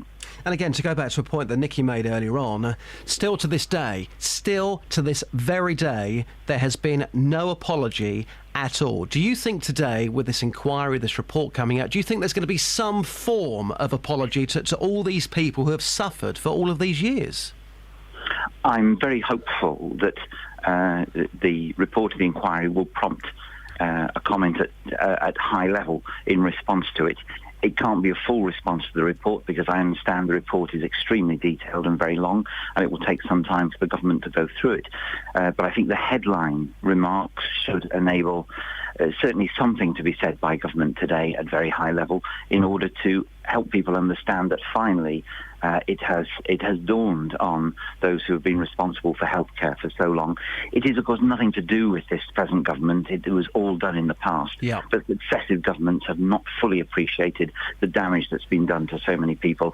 And it would be good if today there was that acknowledgement. I would certainly like to hear that on behalf of so many who have suffered for so long. Absolutely. And just lastly, we're talking about previous governments. We're talking about things which happened in the 70s and the 80s. Surely we've moved on. Surely this can never happen again now.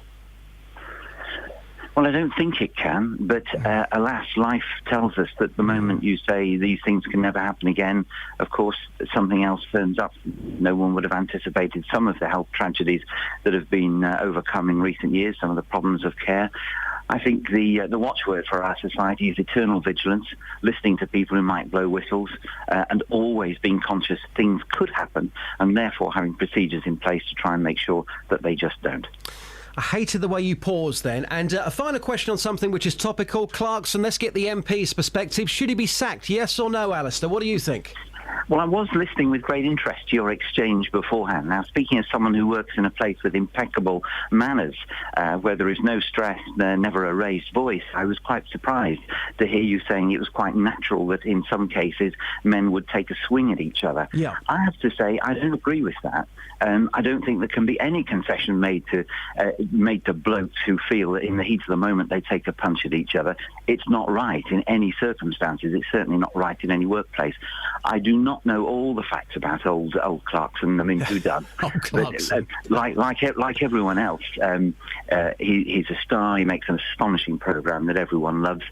I do hope that this can be settled somehow by the BBC. I don't think it's been handled particularly well, and let's see. But I do feel quite strongly there's no place for workplace aggro. The way we deal with it here, although it's very noisy and everyone understands that, we of course don't call each other by our own names. Yeah. One of the reasons we call each other the honourable member for this, the honourable member for that, is it keeps the temperature down. It just provides that little bit of a barrier. Instead of saying, you know, so-and-so is a Burke, you've got just a level of distance, which means you don't take a swing at them, because the temptation is sometimes there, but a temptation to take a swing has got to be resisted in all circumstances. No MP could ever say anything else. A beautifully crafted answer. Alistair, have a good day. Thank you very much. Thank you very much. There you go. That was Conservative MP for North East Bedfordshire, Alistair Burt. It's Wednesday morning. Justin standing in for Iain. Iain hopefully back with you on Friday. Got a nasty cold. The time now is 16 minutes past 8. Travel news for beds, cards and bugs. BBC Three Counties Radio. There are queues on the M1 towards London because of an accident between junction 4 for Edgware and 2 for Five Ways Corner. All the lanes have been reopened, but it is causing some long delays. And also southbound on the M1 between junction 11 for Dunstable Road and 10 for the Luton Airport Spur Road. It's looking very busy on the speed sensors. The M25 anti-clockwise is slow from junction 19 for Watford to 14 for Heathrow Terminal 4. And in Uxbridge on the A40 Western Avenue, we've just had reports that that's been partially blocked by an emergency services incident at the Swakeleys roundabout, which is causing delays. And in Hitchin on the A505 into Hitchin, that's looking slow between Carter's Lane and Parkway. And on the trains, the 8:32 service from Stevenage to London King's Cross has been cancelled. Samantha Bruff, BBC Three Counties Radio. Thank you very much indeed. More travel news to come just before 8:30. I'm laughing because JVS is in the studio and he wants a slap, don't you, really? That's what I live for. Yeah, absolutely, you cheeky little thing, you. OK, the headlines this morning you're waking up to. The Foreign Secretary says that some British nationals are likely to have been killed on the passenger plane that crashed in the French Alps, killing all 150 people on board. As you heard on this very programme, the Bedfordshire Police Commissioner is blaming a lack of officers for continued problems with nuisance motorbike riders in Houghton Regis. And a long-awaited report into how people received contaminated blood in the 70s and the 80s is published later this morning. BBC Three Counties Radio.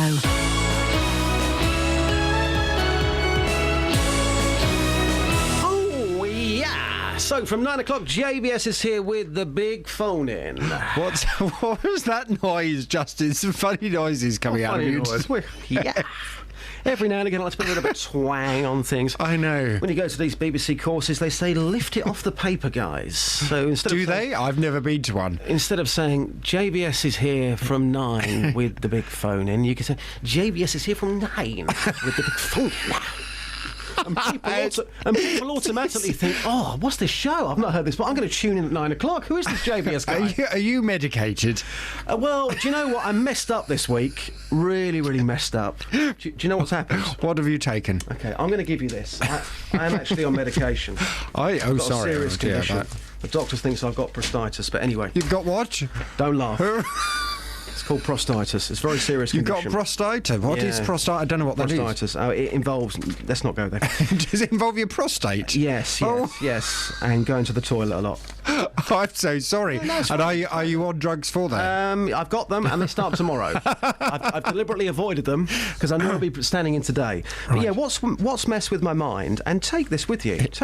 Right. According to reports, new fresh reports, conspiracies, Paul McCartney died back in 1966. No, seriously, and he was replaced with a look-alike and a sound-alike called Billy Shears. All the clues are in the songs. Yes. The real Paul McCartney died in 1966. I've been up for the last 2 or 3 nights watching... I couldn't sleep. I've been watching all of these documentaries, and at first I thought, what a load of rubbish. Now I'm starting to believe that Paul McCartney actually died back in 1966. Gosh. Yeah. That's why I'm messed up, all right? Well, thanks for bringing this all to our attention, Justin. I presume that's the big phone-in from 9 this morning. No, we might not do that one. All right. But we will do something else you've been talking about this morning. I know you're very exercised about. I'll be asking from 9, do you think the BBC should sack Clarkson? No. Today, well, I know that's your view. Today we expect BBC Director General Tony Hall to sack Jeremy Clarkson after he was accused of punching a Top Gear producer. The Telegraph is reporting today that the 54-year-old motoring journalist will be thanked for his work, but told such behaviour cannot be tolerated. Various reports suggest Clarkson verbally abused his producer for 20 minutes before launching a 30-second physical assault on him after being told he couldn't have a hot steak and chips after a long day's filming. Well, the BBC is apparently planning to continue to broadcast Top Gear, and some reports suggest Chris Evans may be lined up to replace Clarkson. Come on. Well, from 9 this morning, I'd like your reaction. Do you think the BBC should sack Clarkson? I've been fascinated to hear your argument seems to be that us men punch one another when we get unhappy with one another in the workplaase. Shall we get frank with the listeners of Beds, Hearts and Bucks this morning? Shall we get frank? You look scared. Well, I'm not worried about what you're going to say. No, don't worry. Always on the edge on these programmes. Okay, years ago, well, we're good mates now. We were out for Sunday dinner at the weekend, weren't we? Okay, so we're good mates now. But there was a time you wanted to punch me. Well, there was a time. Hang on. There was a time where we got put into a room together. Do you remember this? Yeah, I do remember. And there was a member of management in the middle. I was on the left. You were on the right, and we. We got it all out in the open. We were told to go into a room. Right, okay, you hate each other. Yeah. Right, okay, let's sort this out. Yeah, but we weren't kind of put into a room to punch one another. No, but if it was to get our dislike of one another out into the open. We are very passionate about what we do. Some people who work in radio, no names, but they couldn't care less. They come here for the money. That's true. That's true. Okay, so we're very passionate about what we do, and in that situation, we'd had a disagreement about work. Yeah. Okay, and personally, I did want to give you a punch. and you, if you were honest, you probably would have liked to have given me a punch. I would have liked to. I would like to put your head through the wall. Exactly. So it was a tense situation. Now, if I had have punched you, and it was work related, I would say sorry, and we would move on. You reckon? Yes. So hang on a minute. So winding back, about how long ago was that, Justin? It was about 20 years ago now. It was about 10 years ago. But it happened. I'm giving a real life. I know example. you are. I know he's not lying. So we're taken into this room because we don't like one another. Yeah. You then punch me in the face. Yeah. Because you don't. And you reckon we'd be able to then resolve things after that? You can't punch people in that room. If you punch me in the face because you were passionate about your work. okay? Then that would be all right, would it? I'm not saying it would be all right. I'm saying it would be wrong. But I would say, do you know what? You're passionate and you lost it in the heat of the moment. You regret it. You've said sorry. We move on. That's how life works. Right. Let's get in the real world here. Come on. Well, genuinely, if I punched you, you'd just forgive me. If it was about work. If I punched you, would you want me sacked? If I was in that room with you and I punched you, would you want me sacked? Knowing the sort of person you are, I'd say you wouldn't. Well, I don't know. I don't know, Justin. I think it would be very unprofessional and, dare I say, a slight indication of your mental state should you punch me in a meeting at work. So you've never made a mistake in your life? You've never lost the plot? Well, of course, but that's what's happened here. I've never punched anyone, and definitely not at work. I mean, you can't punch. You cannot. Don't the BBC have a duty to protect all of their members of staff? And you cannot allow you cannot allow one presenter, just because he thinks he's the bee's knees, to punch a producer in the face and then say, "Oh, it's all right though. It's just blokes being blokes." Say sorry, move on. He's going to leave the BBC. He'll go and make a shed load of cash elsewhere. He's going to be taken on elsewhere. The BBC are losing out big time here. He makes the corporation millions of pounds. Just say sorry and move on. These things happen every now and again. They shouldn't, but they do. Well, Justin, I'm pleased you didn't punch me in the face. Yeah, I'm pleased you didn't punch me. From 9 this morning, do you think the passenger? Do you think the Do you think the BBC should sack Clarkson? 08459 455 555. Are we done? Yes, we are. Thanks, mate. On FM, AM, online and digital radio. This is Justin Dealey. On BBC Three Counties Radio. Look, on these programmes, I'm just being honest. Let's go to Phil, who's in Houghton Regis. Hi, Phil. Hi, Justin. Phil, you agree, in the heat of the moment, surely, in the heat of the moment, I know it's wrong, but if you're at work and something happens man to man and a punch is thrown, you don't take it too seriously, you move on from it, don't you, surely? Well, it is violence in the workplace, and that is illegal. And because it's over foods, well, why didn't you just take the whole rest of the crew, except the bloke he's had an argument with, out to dinner and keep the receipt and give the bill to the BBC? Yeah. What's your favourite steak, by the way, Phil? Sirloin. Phil, talk to me about bikes. Come on, we're doing what local radio does best, in my opinion. A major situation in Houghton Regis. Lots of people concerned about it.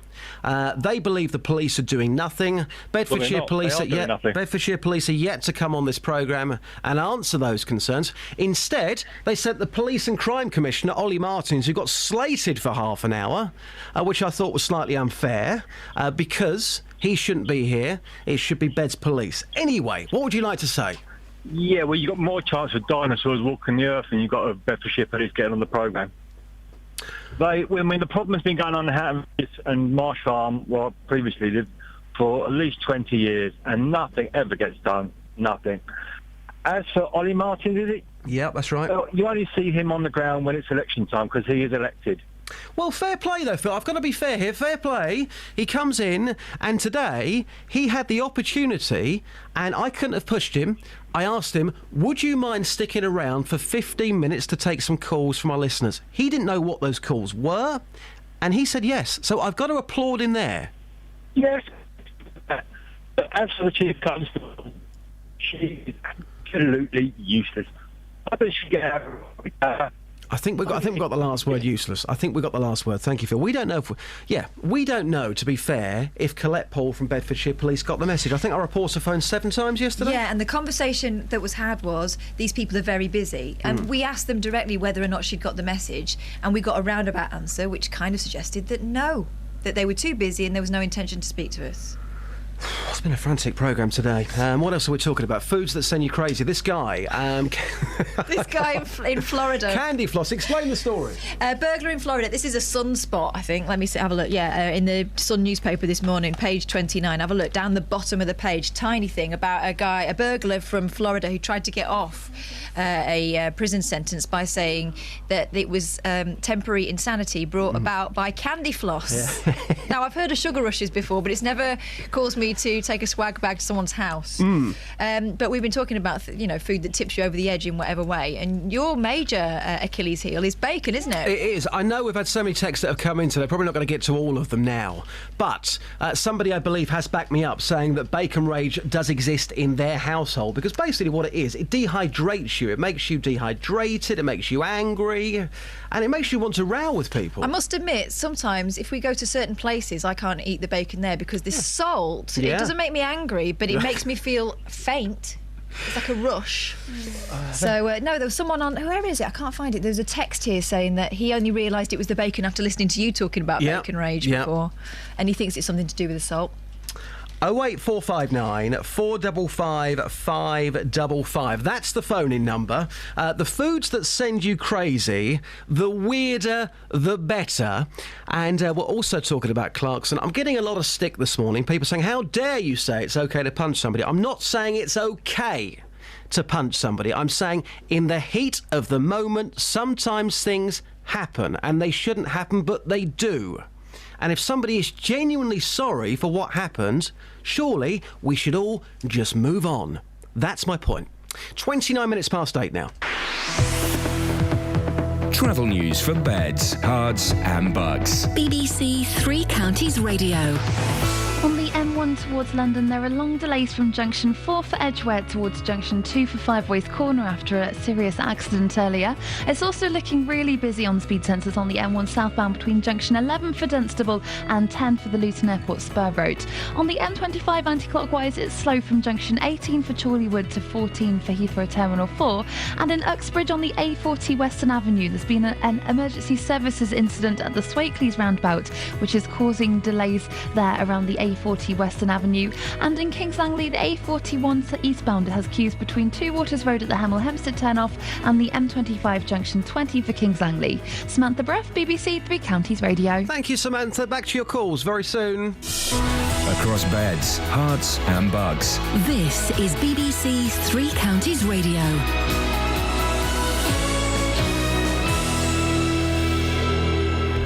It's 8:30. I'm Simon Oxley. The Bedfordshire Police Commissioner is blaming a lack of officers for continued problems with nuisance motorbike riders in Houghton Regis. Residents have contacted BBC Three Counties to complain about what they say is a lack of response from Beds Police. French rescue workers have resumed their search for victims of yesterday's plane crash in the French Alps, in which 150 people died. The Foreign Secretary Philip Hammond says it's likely there were some British nationals on board. A long-awaited report into how people received contaminated blood in the 1970s and 80s is published later this morning, and a House of Lords committee says the government still hasn't made a convincing case for the HS2 high-speed rail link through Buckinghamshire. Three Counties Sports. BBC Three Counties Radio.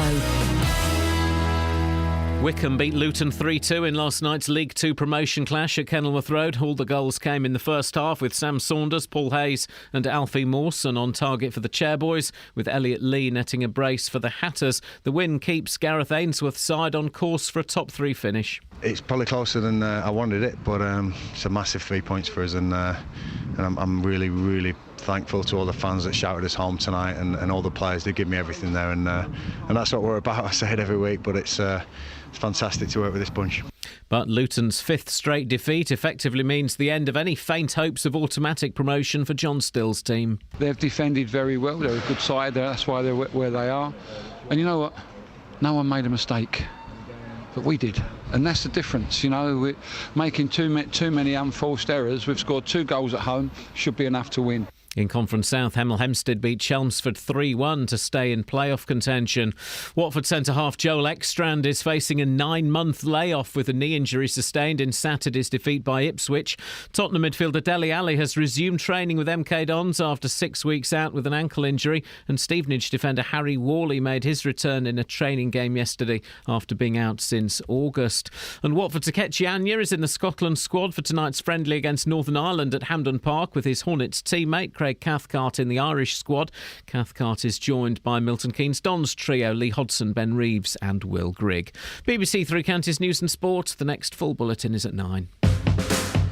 Across beds, hearts and bucks. This is Justin Dealey. BBC Three Counties Radio. Oh, it's been tense. It's been fiery. We need some Tony. He He swings his axe all day and chops the trees away.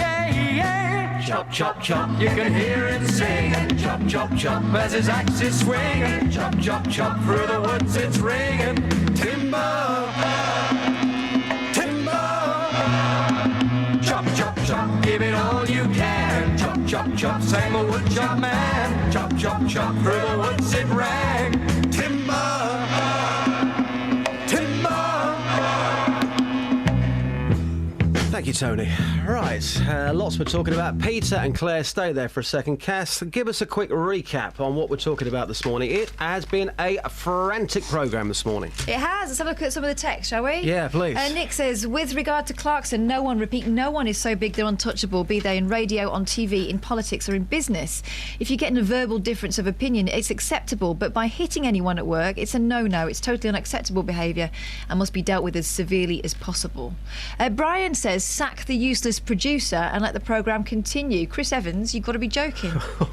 Oh, so you sacked the guy who's been punched? You can't call him a useless producer, OK? And nobody's calling him a useless producer. Brian is. Well, there was an argument that happened and it turned violent. There was a punch and we believe that Clarkson's going to be sacked today. This is all reported. Yeah. OK, yeah. So, I mean, who really knows I can't what see went on? Clarkson suing us, to be honest with you, but there you go. Well, you say that. Michael in Sydney, it says, to JVS and Justin Dealey, no question, dismiss Clarkson for gross misconduct. He ought to be convicted of assault as well. That's from Michael in Sydney. Thank you, Michael. And Disco Dave says he's slightly disgusted that you think it's OK to punch someone. It's a very immature reaction. What about discussion and resolution? Have you ever been punched at work? Let's try and keep it real this morning. Yes, we can talk about Clarkson, we can talk about celebrities, but have you ever been punched at work? Have you ever punched somebody at work yourself? If so, what happened next? Should Clarkson go? All sorts of things we're talking about. Foods that send you crazy as well. And, of course, the motorbike situation in Houghton Regis. The kids there running amok. Right, Peter's here. Hi, Peter. Hi. Peter in Walmart Green. How are you today, dear sir? I'm very well, thank you. Lovely. Talking about Clarkson, what do you think? I think basically anyone who punches someone in that sort of situation is a bully. And you can't let bullies get away with it. So my father, many, many years ago, when I lived in East London, said, you punch him back harder. And I know it's very difficult in these sort of PC type times to do that, but you've got to point out they are bullies. So are you blaming the producer for not punching back then, Peter? Well, I'm not blaming the producer because in these different times there's a bit of a, if you like, you get lent on. But having said that, you've got to name him as a bully because to punch someone in those sort of situations, you're a bully. And bullies, you have to stand up to bullies. What do you think is a bully? Tell me what you think is a bully. A bully is someone who's aggressive and has a go at you because he believes that he's got power over you. Okay. And you've got to show him he's got no power over you. And I've never been bullied in my life because I've always punched back. So if you've punched back then... Yeah. Right, OK. There's some great things happening in this conversation right now. Yeah. So...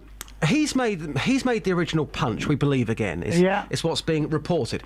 So you yourself have lost it in a situation at some point in your life. We all make mistakes. Clarkson has made a mistake. That's all it is, a mistake, isn't it? I don't believe so. I don't believe so because it's in your character to do that. I mean, he is Marmite in trousers. He is definitely Marmite in trousers. That's you either like him or you hate him. Marmite in trousers. Peter, it was worth getting you on for that. And just before you go, do you think the real Paul McCartney died back in 1966 and was replaced by a lookalike / sound-alike? Oh, come on. Is that a yes? Come on. Is that a yes? What a bizarre question there. Come on. Well, have we got some weirdos about or what? I'll put you down for a yes. Thank you, Peter. Claire's here. Hi, Claire. Good morning. Good morning. Talking about the motorbikes, the kids in Houghton Regis. We've been covering this story now for the last couple of days. What would you like to say, Claire? Right. I would like to add to that. I'm aware of the problem in Houghton Regis, but it's bigger than that. I live up in an area known as Wetherby, which is just up the road from Houghton Regis, adjacent to what is known locally as the Green Lanes, which is a network of bridleways, footpaths, etc., cycle paths. And we are plagued by these little petals on their motorbikes which go flying past with no regard for anyone's safety or anything else, completely at liberty to do exactly as they please. Yeah. We phone the police almost on a daily basis, and basically what happens usually is nothing. And when you ring up and ask what can be done, you're usually told, well, we can't do anything. Yeah. What I want to know is, don't tell me what you can't do. What can you do? Because my view is, if my car gets pulled over by a copper because I haven't got tax or licence or insurance, I'm not allowed to drive that car. Good point, It's well made, Claire. impounded. Yeah, good point, well made, yeah. But if these little petals are stopped by the police, they're given a warning. I love the way you call them little petals. They are dear little souls, aren't they? Yes. Well, I've heard them called far worse Mm. in Well, House I'm and trying Regis. to be polite. You sound very posh, Claire. I'm trying to be polite. Okay. I'm trying to be posh. I'm not always like this, rest assured. There is some hope, and I said this yesterday to the team who are working on this programme. Somebody said to me, they said what they need to do is get the police bikes out there, because then they can't escape. Now, we've had confirmation from Bedfordshire Police that police bikes are going to be sent to Houghton Regis, so some good news has come in the last 2 days. Hallelujah. Yes. This is what we need. We need a blitz, a zero-tolerance approach. No good wasting time and police resource that when they catch these little deers, they just give them a pat on the wrist. They need to take the bikes and crush them. Yeah. And that will send a clear message. If every time they're out, their bikes get caught and taken away, maybe some little item of clarity will get through to their little pea brains. Claire, do you know One can what? hope. I have absolutely loved talking to you. You've been absolutely brilliant. Please call again. I love the accent. I love the use of language. And before you go, I've got to ask you this. Yes. We're talking about foods that send you crazy. Is there a certain food, if you eat it, it sends you absolutely bananas, Claire? Let me give this some thought. Yeah, not too long, though. I am a cake fan. I do love the cake. Yeah, love the cake. Yes. I would stop at nothing to get cake. So if cake was taken away, that would drive me mad. If it was taken away from you? Yes. Okay. All right, Claire, thank you. Good to talk to you. Thank you very much. Okay, That was bye. Claire. We'll come back to some points that Bedfordshire Police made in a second. Jim's in Sandy. Hi, Jim. Jim, can you hear me? Okay, we'll come back to Jim in a second as well.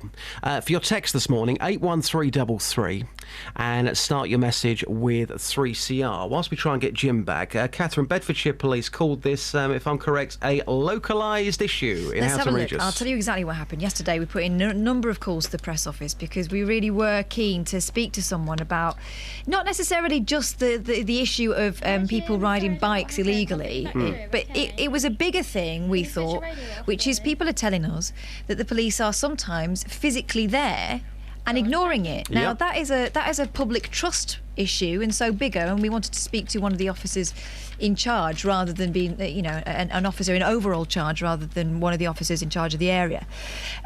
So we were told that they would not be available because it was... what was the words? Here we go. I think it was localised. I'm pretty convinced it was a localised issue. We don't consider it appropriate for the Chief Constable to comment, so she won't be talking to us about it at all either, nor will the guy in charge of the area. It's a very localised issue. It's Yeah. not happening across the county. Well, guess again, because it is happening across the county. OK, Beds Police, we've got the phone lines open this morning. We're going to put it out once again. These bikes, which are causing havoc in Houghton Regis, you've heard there, Bedfordshire Police say it's a localised issue in Houghton Regis. If you live in Bedfordshire, outside of Houghton Regis, and this is a major issue where you live, come on and tell us. 08459 455 555. So far we've got Dunstable, Luton, Houghton Regis, Hitchin and Tottenham. Yep. They're coming in thick and fast. If it's a problem where you live, let us know right now. OK, Jim's back. Hi, Jim. Hello, morning, Justin. How are you this morning, Jim? Yeah, I'm very well. I'm unemployed. I'd like a job with the BBC so that I can go and smash caravans up, burn them, insult people because of their race or their ethnicity, even my own people, be rude and boisterous and get a become famous for that and make lots of millions and just insult everybody wherever I go. It sounds like a great job, doesn't it, Jim? Yeah. Well, the thing is, Justin, that Jeremy Clarkson should have been sacked by the BBC ages ago, like some other things that have happened at the BBC that we all know about. Okay, so it's no use you getting on here trying to defend him. There are more people that dislike Clarkson than like him. Oh, I think you're wrong there, Jim. I think you're wrong. I'm not wrong. I've got 3,000 friends who hate him. It's on the web as well. No. Well, you think you can't teach people to drive fast, make lots of funny noises, and people's children go and get killed because they're being like Clarkson. They're making lots of funny noises because they're driving 120 miles an hour. I think you're blowing it out of proportion ever so slightly, but I think you are, Jim. It should be a problem. Where's the safety? Okay, it's a problem about cars and car use, Top Gear. Where's the safety in it? When have we ever had a problem about teach people how to indicate? But that's why people watch the programme, Jim, because it's something a little bit different. Come on, so we can't all be filling out health and safety forms all of our life. Come on. Well, yeah, we can't also, Justin, not all of us go and buy souped-up No, we can't. And again, because you're watching that programme, you're watching the programme as a fantasy. The whole programme's fantasy. That's what makes it so popular. Do you not get that? I watch NCIS for that. Mate. Honestly, Justin, there are tons of people that hate Clarkson. Do not like him, or the setup of the program. I don't like him personally, and to get this point right, to clear this up right now. A lot of people say, "Oh, you're sticking up for Clarkson because you work for the BBC." No, I don't like Clarkson personally, but I think he's a very, very talented man. I think he's the best in the business. I don't think there's a better presenter than Clarkson on TV right now. I think he's totally lacking, totally untalented, and he has a good machine of people next to him who engineer it all and make pots of money from it. Full stop. Jim, I'm going to be in Stevenage later on, around midday. I'm going to be dressed up as Madonna for my show this weekend, which is Ladies' Day. Are you going to be there, Jim? Are you going to come down and see me dressed up as Madonna? No, I have an appointment at home now between 9 and 10. I'm on the case for mushrooms, Justin. I'm a mushroomer. I'm a shroomer, aren't I? I'm waiting for the morels to come. I keep going out looking for wild mushrooms. Jim, I think we'll leave it there on that incredible point. BBC Three Counties Radio, 8:45 now. Travel news for beds, cards and bugs. BBC Three Counties Radio. On the M1 southbound, it's looking really busy from junction 11 for Dunstable towards junction 10 for the Luton Airport Spur Road. But on the M1 between junction 4 for Edgware and 2 for the Five Ways Corner, that has now cleared and it's moving much better again after the accident there earlier. It is looking really busy on the M40 though, towards London between junction 5 for Stoke-on-Church and 4 for the High Wycombe Handycross roundabout. But in Uxbridge on the A40 Western Avenue, there was an incident at the Swakeleys roundabout which was causing delays. That has now all cleared, reopened, and it's moving again now. In Buckingham, looking at the speed sensors on the A413, that's looking very slow between the Total roundabout and Main Street. And on the train departure boards, there aren't any reports of any problems at the moment. Samantha Bruff, BBC Three Counties Radio. Thank you, Samantha. More travel news on the way for you just before 9. The headlines you're waking up to today. The Bedfordshire Police Commissioner is blaming a lack of officers for continued problems with nuisance motorbike riders in Houghton Regis. The Foreign Secretary says that some British nationals are likely to have been on the passenger plane that crashed in the French Alps, killing all 150 people on board.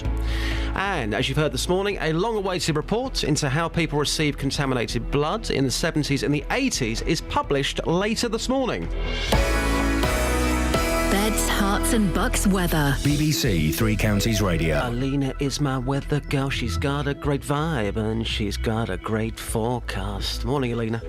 I've never had a song before the weather before. That's fabulous. So I do things differently, all right? Yeah, I like it.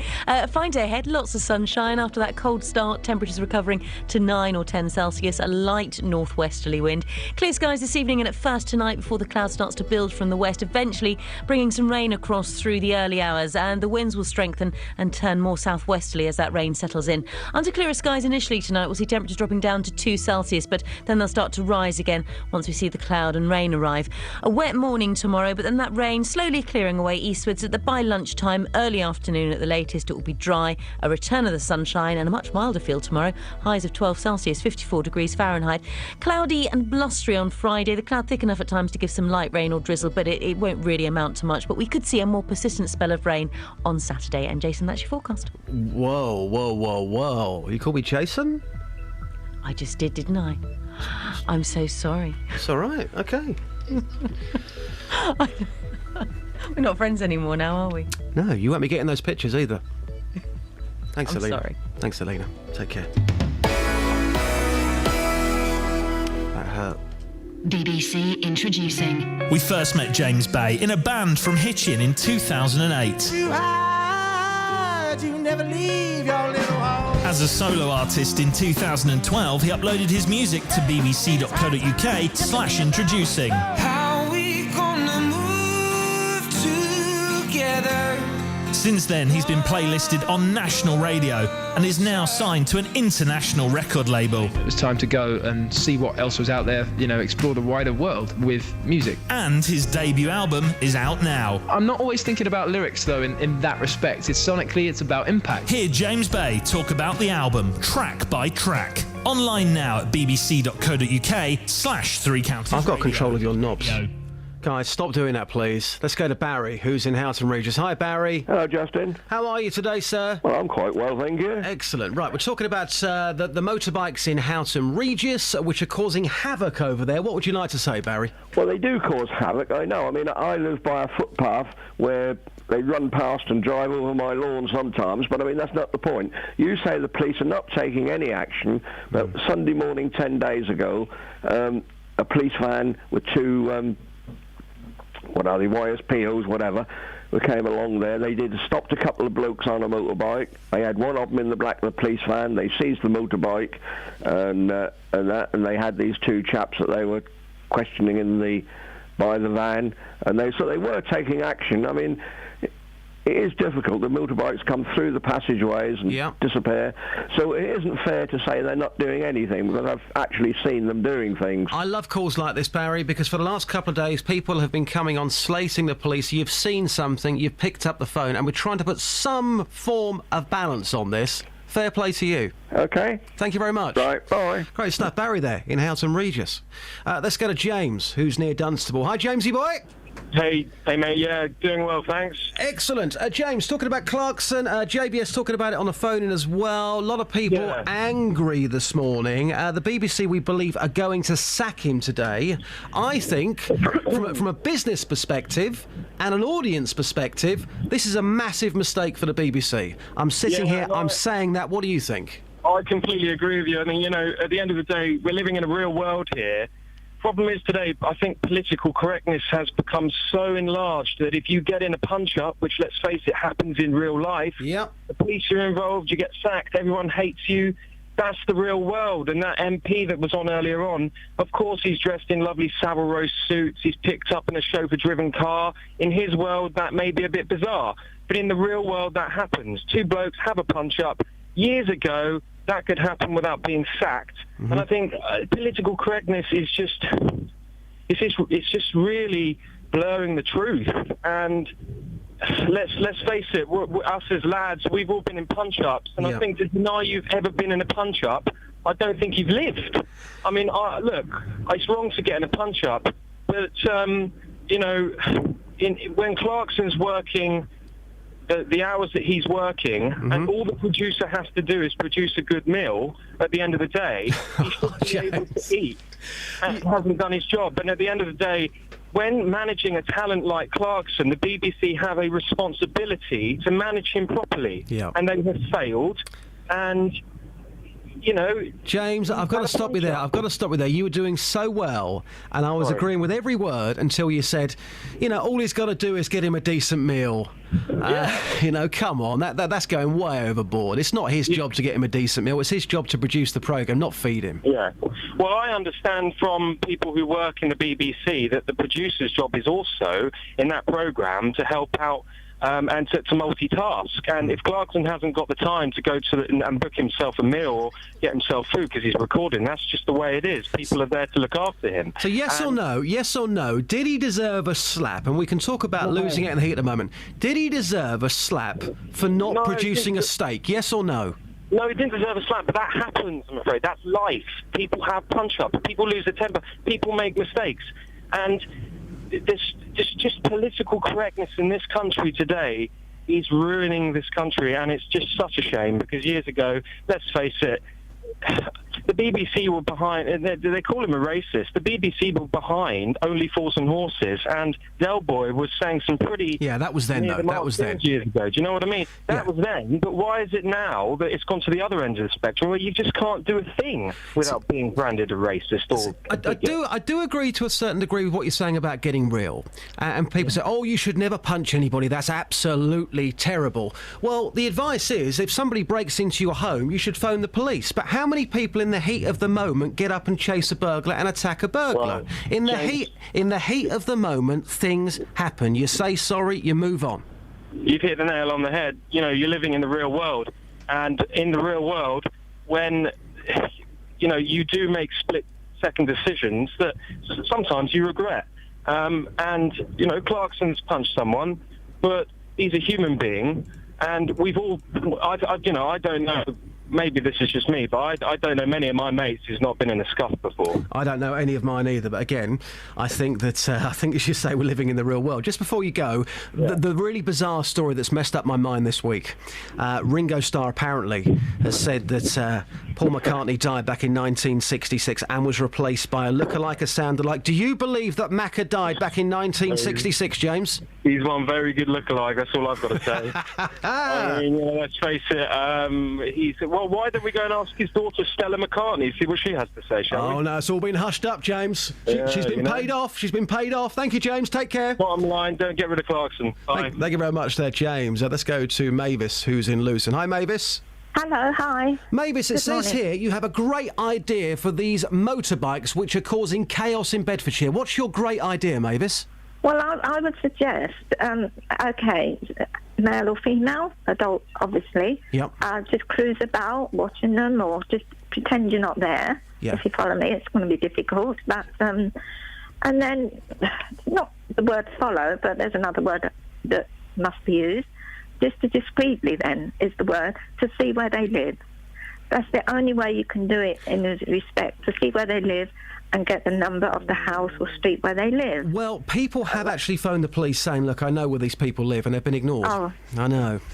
Right, OK. Then the other alternative, so that's by council or private, is immaterial. But then what one could do is go to the Citizen Advice Bureau, if one knows where they live, and if it's a private house, rental, and then they can give you some ideas and write down some words.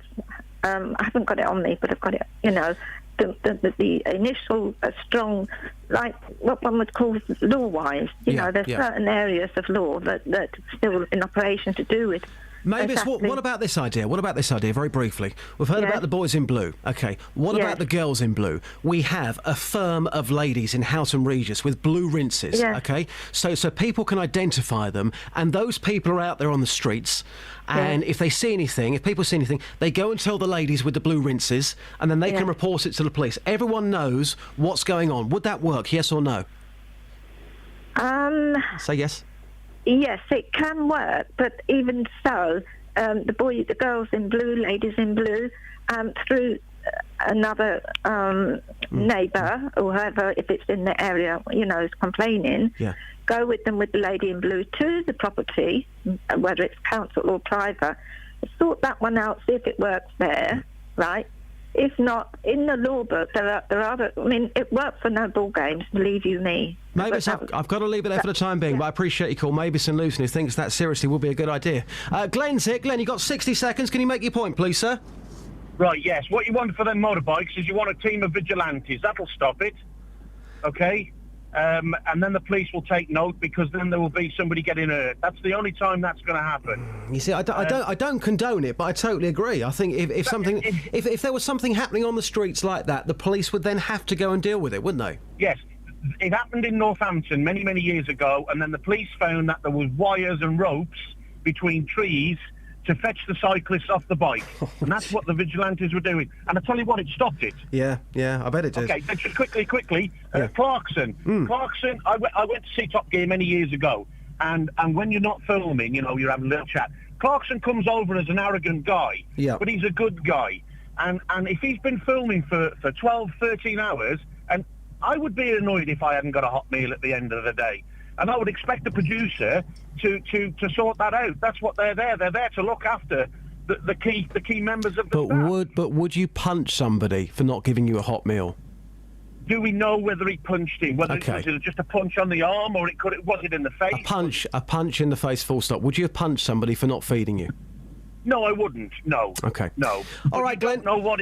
Yeah. Okay. Thank you very much. Take care. There you go. That was Glenn. A quick email to come. JBS and Justin, absolutely fabulous exchange. That was at 8:20. Why don't you present a programme together? Well, yeah, it was an interesting exchange, trying to make it real about earlier on when he wanted to punch me, I wanted to punch him, but we managed to sort it out without any violence. Which he's laughing now. I seriously wanted to deck him as well. BBC Three Counties Radio, 2 minutes to 9. Travel news for beds, cards and bugs. BBC Three Counties Radio. There are half-hour delays on the M1 southbound between junction 12 for Flitwick and 7 for Hemel Hempstead. It's looking really slow on the speed sensors. The M40 towards London has queues between junction 5 for Stokenchurch and 4 for the High Wycombe Handy Cross roundabout. And on the M25 anti-clockwise, it's very slow from junction 18 for Chorleywood to 14 for Heathrow Terminal 4. In Watford North, the A41 southbound slow around the Dome roundabout. And on the trains, Great Northern have 40-minute delays through Potters Bar because of a signalling problem. It's also affecting First Hull trains and Virgin Trains East Coast with half-hour delays. Samantha Bruff, BBC Three Counties Radio. Thank you, Samantha. Bert says Clarkson for PM. James says, I'd like to see if that caller felt the same if I punched him. Doubt it. Utterly ridiculous. Thank you, James. JVS is going to be talking about this. No, not our punch-up 10 years ago. Well, almost punch-up. He's going to be talking about Clarkson. Thanks for your calls, texts and emails. Local and vocal across beds, hearts and bucks. This is BBC Three Counties Radio. I would have karate chopped you in the windpipe, Justin.